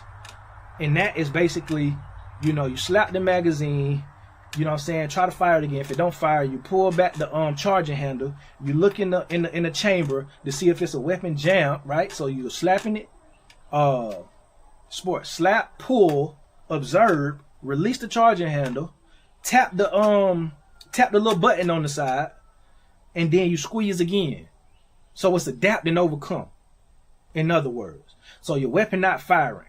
Adapt, fix the problem, overcome, get it back firing again. Sports. See what I'm saying? It's the same thing in life. If something is not working, if the weapon is not firing, figuratively, something not working, the results not coming, the seeds not growing, the animals not producing, then you observe, you know what I'm saying? You go into you know how you can fix the issue. In other words, you adapt, you overcome, you readjust, you do all that, and then you try it again. It's the same thing in life. I'm emotional. I have a good cry about it and then adapt and overcome. LOL. But the good cry gotta happen. I feel that. Sometimes you gotta let it out. I feel it. What you say? That good cry gotta come. Yeah. Like, man, at the end of the day, man, sometimes you gotta just, you know, go through it in private, you know what I'm saying, get it all out, and then just show up again. You know what I'm saying? You gotta let, you know, however you choose to express it amongst your spouse or yourself. You know what I'm saying? If you don't got no spouse.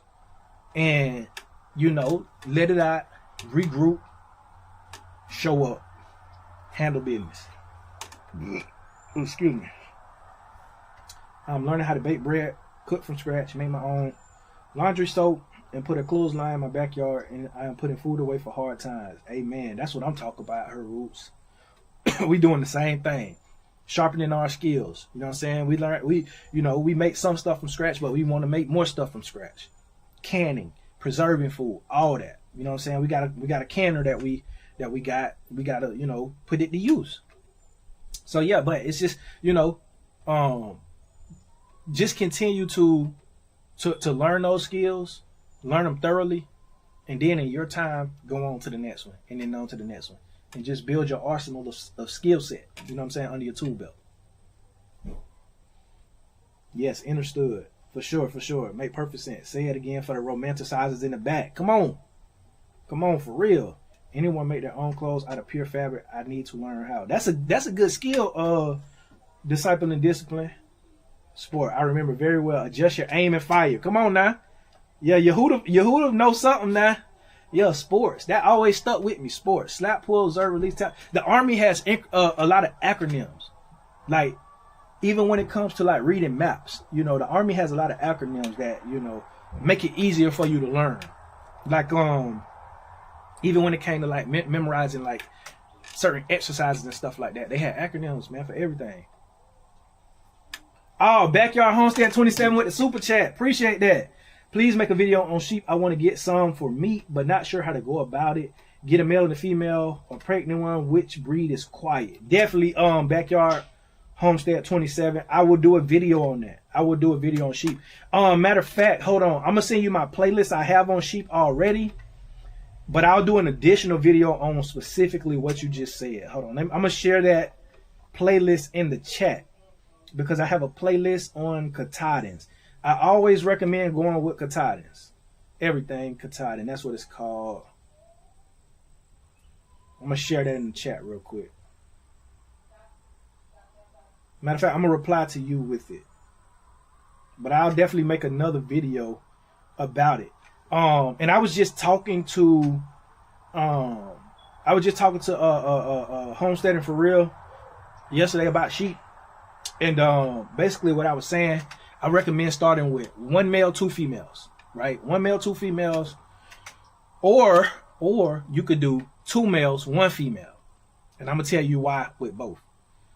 1 male, 2 females. You can, you know, that 1 male, you know, will service those 2 females, of course, and then come, you know, next season, because sheep gestation period is only 5 months. You know what I'm saying? So 5 months, then they'll have lambs, whatever. And then if you want, you could process one of the females, but I recommend just keeping them and keep breeding them, right? And then whatever offspring they have, you know what I'm saying? If it's a male, you could castrate them, raise them as a wether, and then you could process him. But the other strategy is 2 males, 1 female. one male that's intact, one male that you castrate. That way you have a breeding pair, but you also have a male that you're raising specifically to put in the freezer. But they'll still, the other two will still breed. You know, they'll still breed with each other. And so you're still, you know, building your flock, but you're also putting meat in your freezer. And then I recommend Katahdins as well. But you could, it just depends on what your goal is. If you want to have a nice size flock and you really want to get the flock established, go ahead and buy one male, two females. That's how I started off. And you know, let them breed and stuff, and then their offspring. And then this the thing, you can you know, buy sheep specifically for slaughter that's not from your flock. You can do that as well. But then, like I said, if you want to just raise something yourself to put in the freezer, get one male, two males, one female, castrate one of the males, raise them as a wether. He's still gonna put on the same amount of weight as a regular ram, but the only difference is he's not going to be intact. So a lot of that musk is not going into the meat versus an intact male. But appreciate that super chat. Yeah, I learned from my past mistakes. I watered the spinach. I tried growing last year. Won't make the same mistake again. Exactly. A dehydrator is useful. Yes, that's definitely next on the bucket list. A dehydrator, or on the purchase list. Yeah, water. Yeah, you could water too much too. Yeah, definitely got to pay attention. Miss Demi say, for the person with the squirrel issue, if you could find an old gazebo frame, convert it or to them into a greenhouse, use fencing around the perimeter, and bury about a foot to prevent things going under. Yeah, because things will dig under your fence.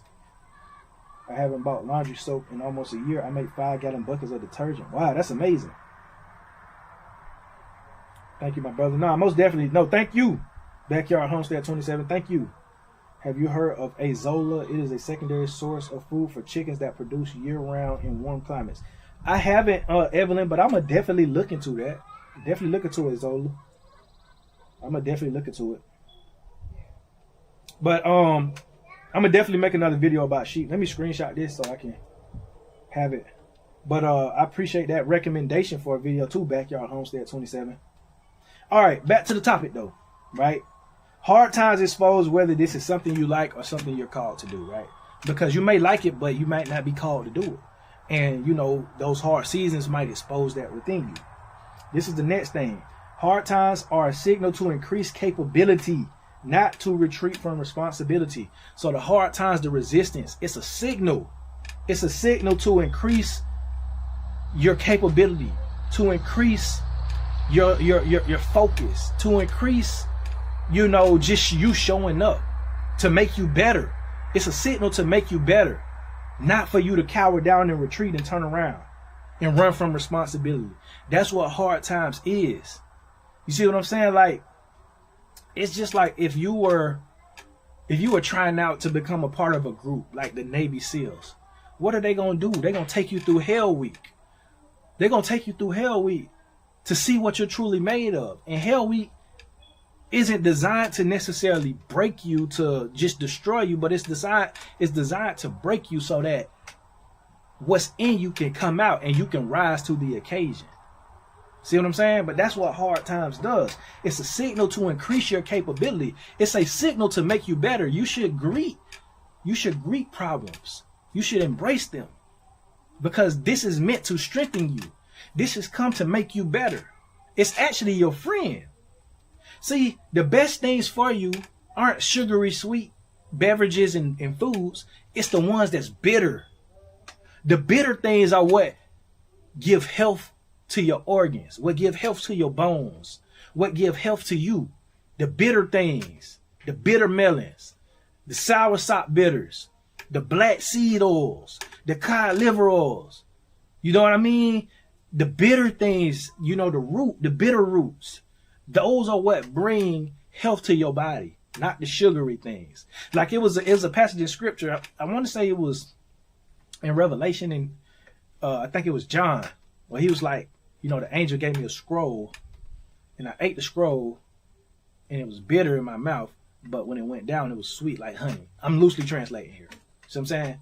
But that scroll was, you know, all the words and what was needed and stuff, but it was bitter going in, right? It was bitter taste, but as it went down, it became sweet. It became nourishing. See what I'm saying? But see, you can eat something that's sweet to the mouth, but then it gets inside and it's bitter, and it's not helping you. It's only hurting you. It's the same thing.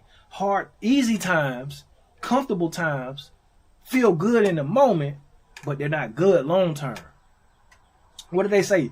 Hard times produce strong men produce easy times produce weak men produce hard times, and then the cycle repeats. See what I'm saying?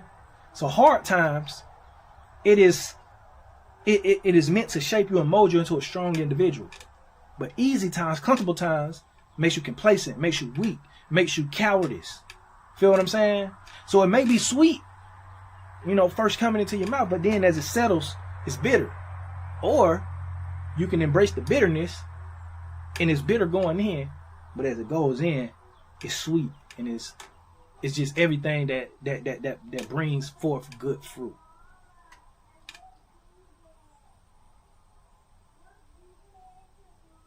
It teaches. Character building. Revert Wolf, what's going on? Try electroculture. Never heard of it. I'll look into it though. This man spitting bars. I see you, bro. I appreciate that, St. Louis Mix. Evan say teach family. That's Jeremiah. Okay, Jeremiah. But I think it said in Revelation too. I think it's in both books. But I have to double check. Yeah, it is in Jeremiah too. It is in Jeremiah as well. These times are not affecting my life as much because I prepared myself in every way possible. I allowed myself to go without certain things before these crises came in full mode. Come on. You got to buffet yourself. You got to, you know what I'm saying? Sometimes it's nothing wrong with, and this is why I love the feast days, because the feast days is kind of like this. Like, you got the Feast of Tabernacles where, you dwell in tents. You dwell outside in tents, so you get used to just being in tents and, being out in the elements. You see what I'm saying? So it's like, a lot of these feast days prepare us too, but just in general, outside of the feast days, it's important to sharpen and hone your skills and not be so dependent on, what's going on, like just the conveniences in life. Electrolysis for root stimulation increases yield. Appreciate that tip. Never heard of it though. I'll look into it.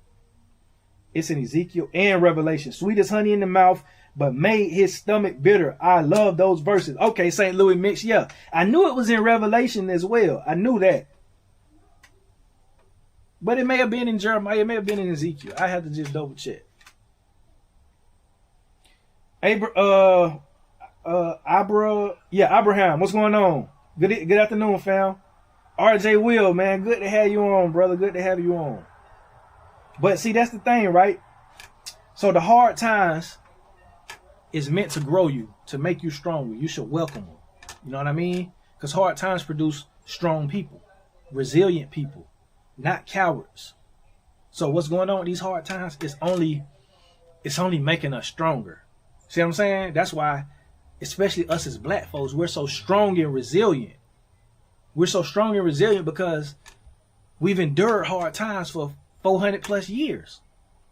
We've always had to constantly adjust and readjust and adapt and overcome and fight and scrape and scratch and just dig our heels in. We've had to do that since we've been in this country. We've had to do that, since our inception here. And so that's why we're so strong as a people. That's why we're not triggered by a lot of things that a lot of other people are triggered by, because we know how to survive. And am I saying other people don't know how to survive? No, man. Chew the meat, spit out the bones.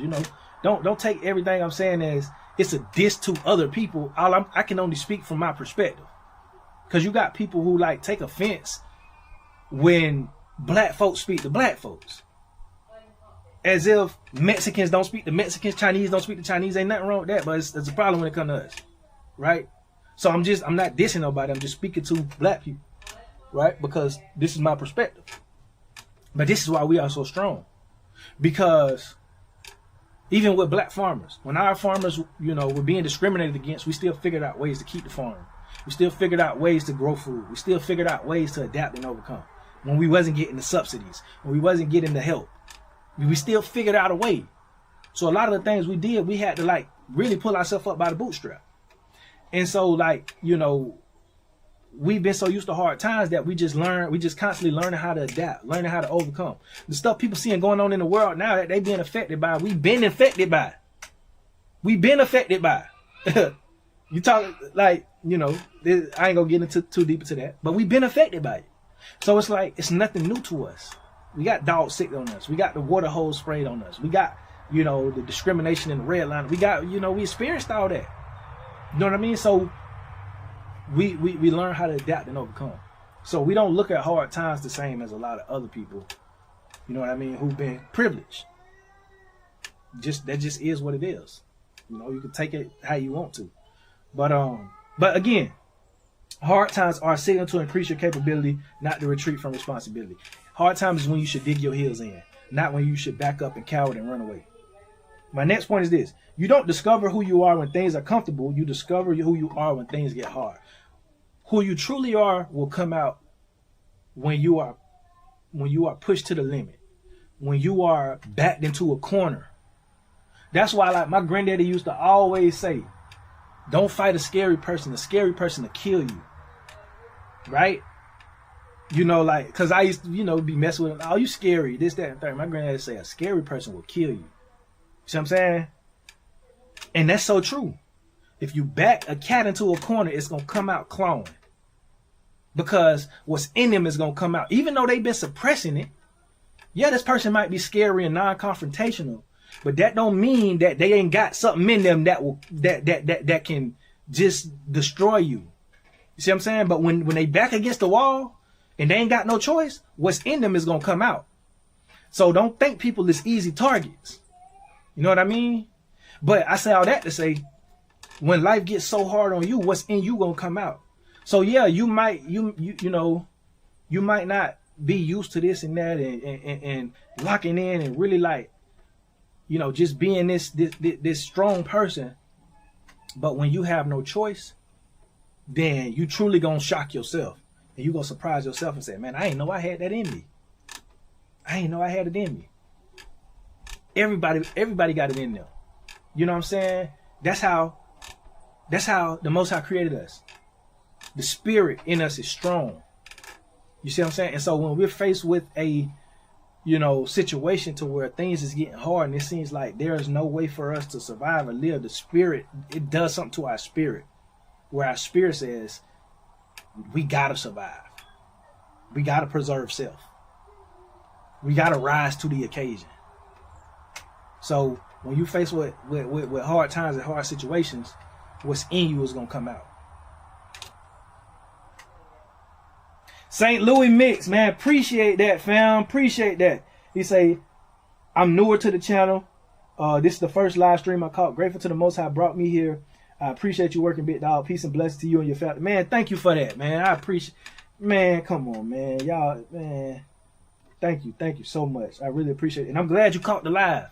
I try to do coffee times, you know, every day during the week. I wasn't on yesterday because we had traveled. I'm going to show y'all my rooster and my quail later. I'm going to go live again later, but I'm going to show y'all my rooster and my quail.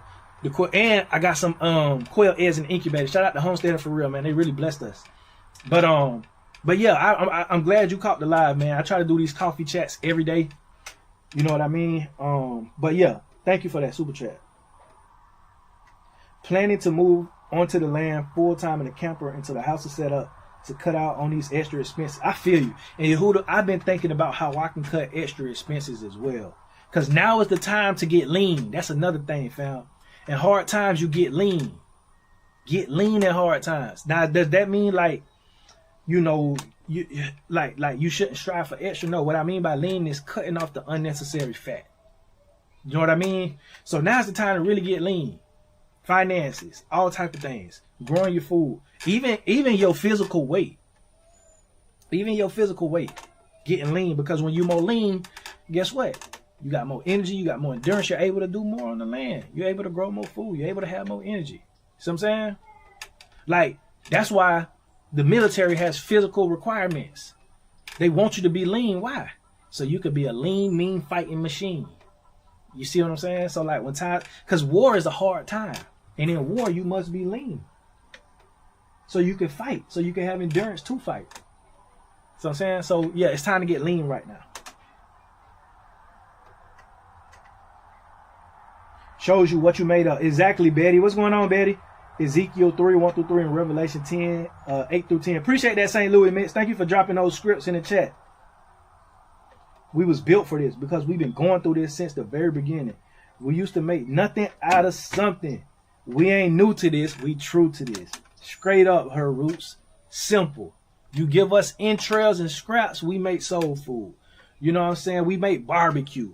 We make things like oxtail. Oxtail so doggone high right now. See, and then and see, this is what be making me mad with black folks, right? I know we make it popular. I understand that. We make it good, we make it popular. But stop telling all the secrets. Oxtail so high right now.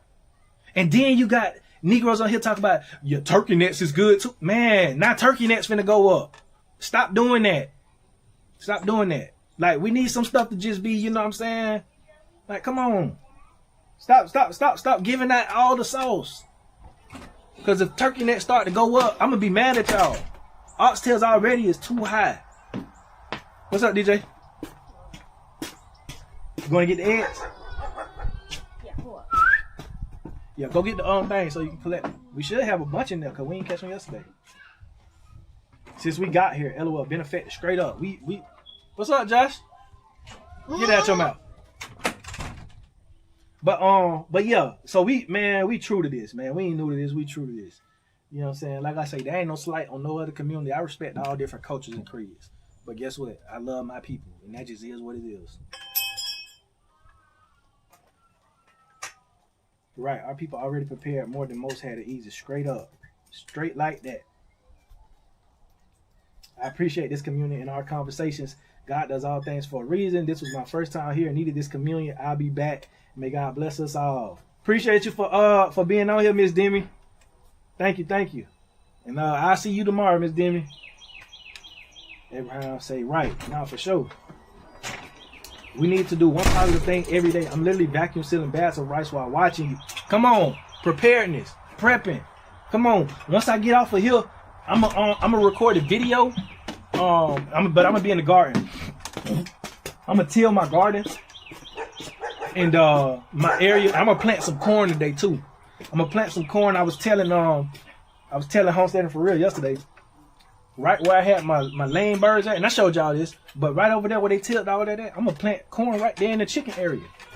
It's already fertilized, already been tilled. I'm gonna just break the ground up a little more, plant my corn in there.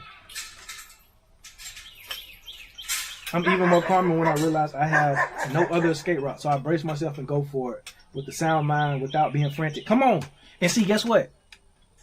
We ain't got no, it ain't no escape route. It ain't none of that. But you know what we got? We got the Most High. We got the Most High, who is the creator of all things, who is our refuge. So if we ain't got nothing, we got him. And that's everything. Thanks, St. Louis, for helping correct my mistake. I'm giving incorrect script. Nah, you good, Yehuda? Soul food that was considered scraps is the high price food. Come on, man. High price food now. Barbecue. Same thing. High price food now. Y'all see tenderism. It's worldwide now.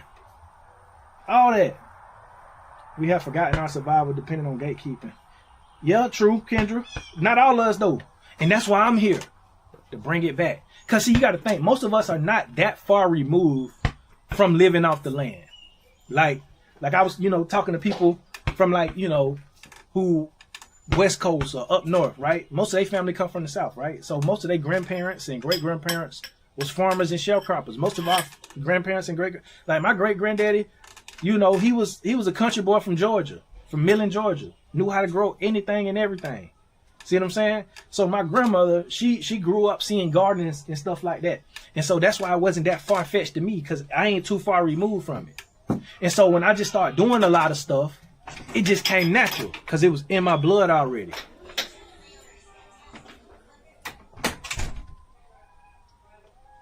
Facts. Keep it in the family. Them people are watching us. Make no mistake. No, for sure. For sure.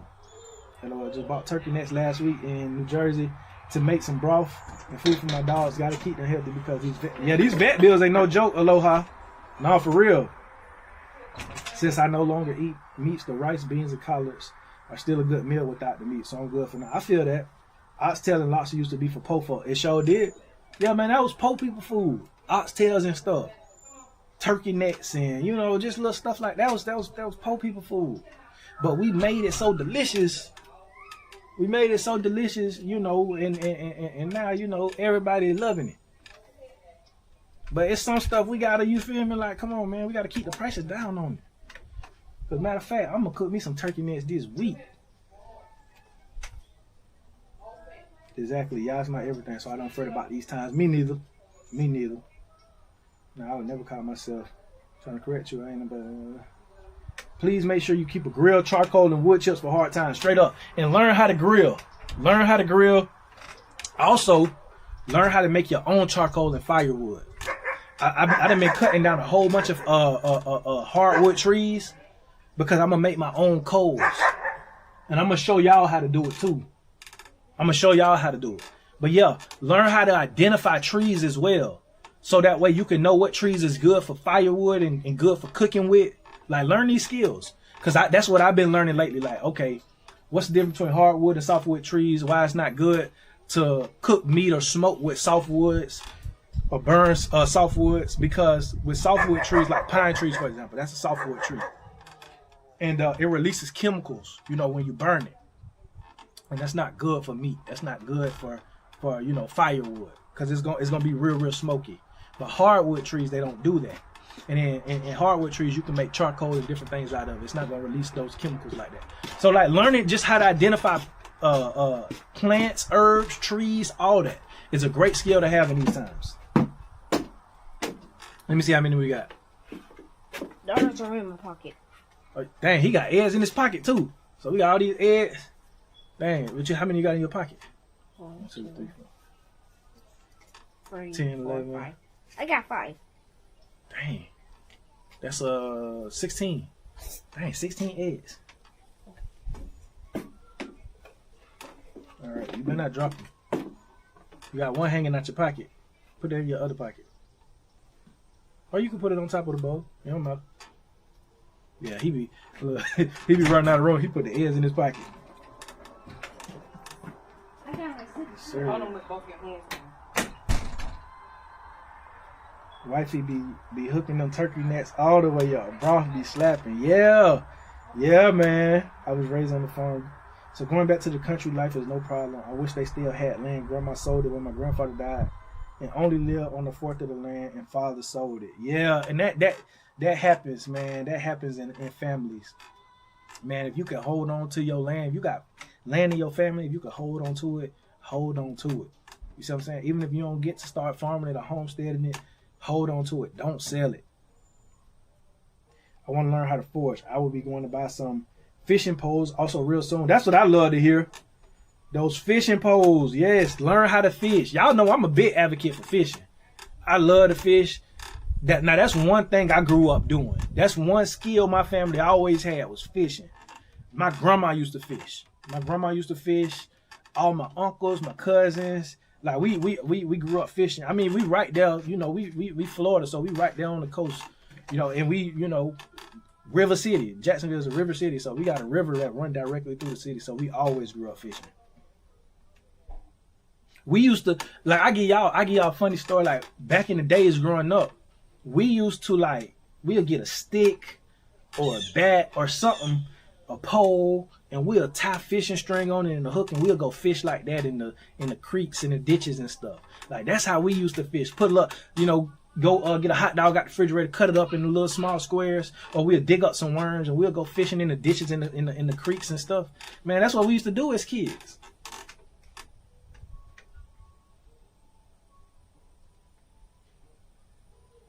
Y'all making some omelets? I'm coming through. Yeah, either some omelets or just regular scrambled eggs, boiled eggs.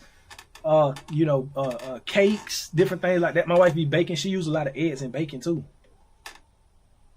I miss cutting trees down and burning wood. Being out here in LA the past 8 years. July can't get here fast enough. I'm ready to get back east to Greensboro. I'll be much closer to the crib in SC. Nah, I feel that, man. Yeah, man. As y'all can see, I've been going crazy cutting down trees. But yeah, like, and just burning the wood. Yeah, man, I love it. I know you can't do that out there in Cali. Uh-oh, we got 10% on battery, y'all. But I'm going live today again anyway, so don't even worry about it. Y'all provided us everything we need. Yep, just walking out on my property, I feel so blessed with all the native medicines we have here. Yeah, y'all got a lot. Yeah, for sure. Yeah, and man, I got dandelion growing so much. I'm gonna harvest a lot of this dandelion. Hold on, I don't know if y'all can see all that dandelion that's growing out there. I'm gonna harvest a lot of that. Make some stuff with it. Would love for you to take us along with your next fishing trip so you can see how to put the line together and everything. Yeah, for sure, Ashley. I'll be going live when I be out there fishing too, but I got videos too. But definitely next time I go, I'm gonna bring y'all with me. What's your thoughts on carp pond farming, like how the Chinese did back in ancient times? Hey, go for it. I want a fish farm, but I think I want to do tilapia. I think I want to raise tilapia. I know tilapia get a bad rap, but you know, I want to raise tilapia pretty much. I don't like carp. I don't eat carp, but if you eat carp, hey, do your thing. I would love to learn how to fish. What kind of fishing pole someone like me start off with? Anything Shakespeare. Get you a Shakespeare ugly stick. Abu Garcia is good. Penn, Penn is good. Yeah, those are some good starter brands.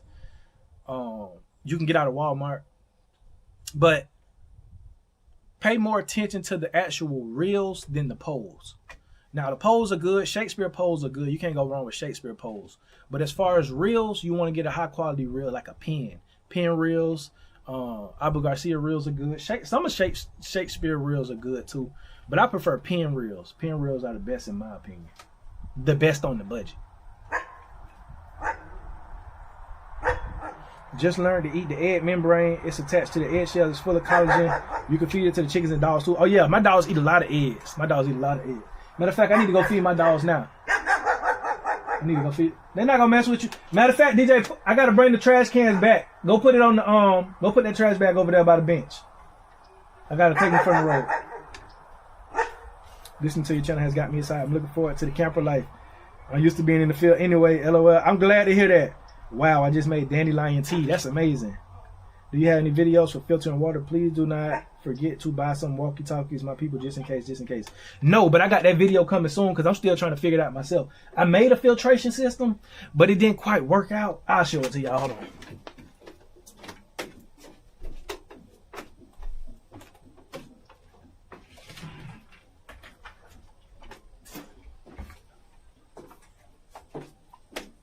So I made this filtration system, or attempted to. This is just a big old jug. As y'all can see, I had put charcoal at the bottom. I put charcoal, and then I put sediment, and then I put sand. And then I put a little thing right here to filter it. But I don't think I did the right ratio.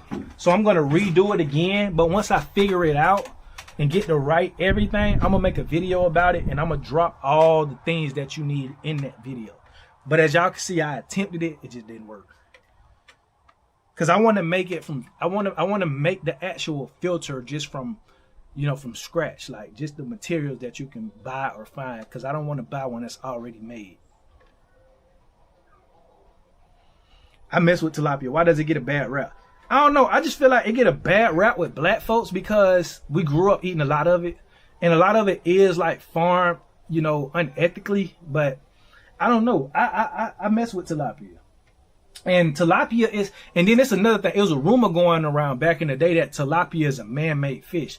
And that's not true. You got wild tilapia. You have wild tilapia that swim. Like a lot of, you can find a lot of wild tilapia in South Florida. You know what I'm saying? So tilapia is a real breed of fish. It's not man-made like people have been led to believe. St. Louis mix, yeah, you spelled that right. P-E-N-N. Yeah, Penn reels. Any type of Penn products, you know, I swear by Penn reels when fishing. If you're going, I'm going deep sea fishing this summer in Savannah. Want to come, or I'll stop by after, drop some fish. Yeah, for sure, Free Haitian. Yeah, for sure. Just let me know. Just let me know. Before your battery go, thanks for the coffee chat. Nah, for sure. I thank y'all for being on here. I'm gonna probably go live around 5 today. Show y'all what I got going on with the quail and with the rooster, because I'm gonna introduce the rooster to the flock today. I got a black Australorp. I'm gonna introduce him into my flock with my bigger flock with my laying hens, because I'm gonna start hatching out my own eggs again. I grew dandelion in the greenhouse and used it. Cats spoiled it for me now. Until I get to the country, they walked all over in the yard. Oh, sad to hear that. Back then, poor people raised carp just for eating. They found out some have shiny scales, selectively bred them, produce koi only. The nobles and rich kept them back in the day in China. Wow, that's amazing. Tilapia is a bottom feeder fish. Yeah, but it's still a clean fish. It got fins and scales, so hey.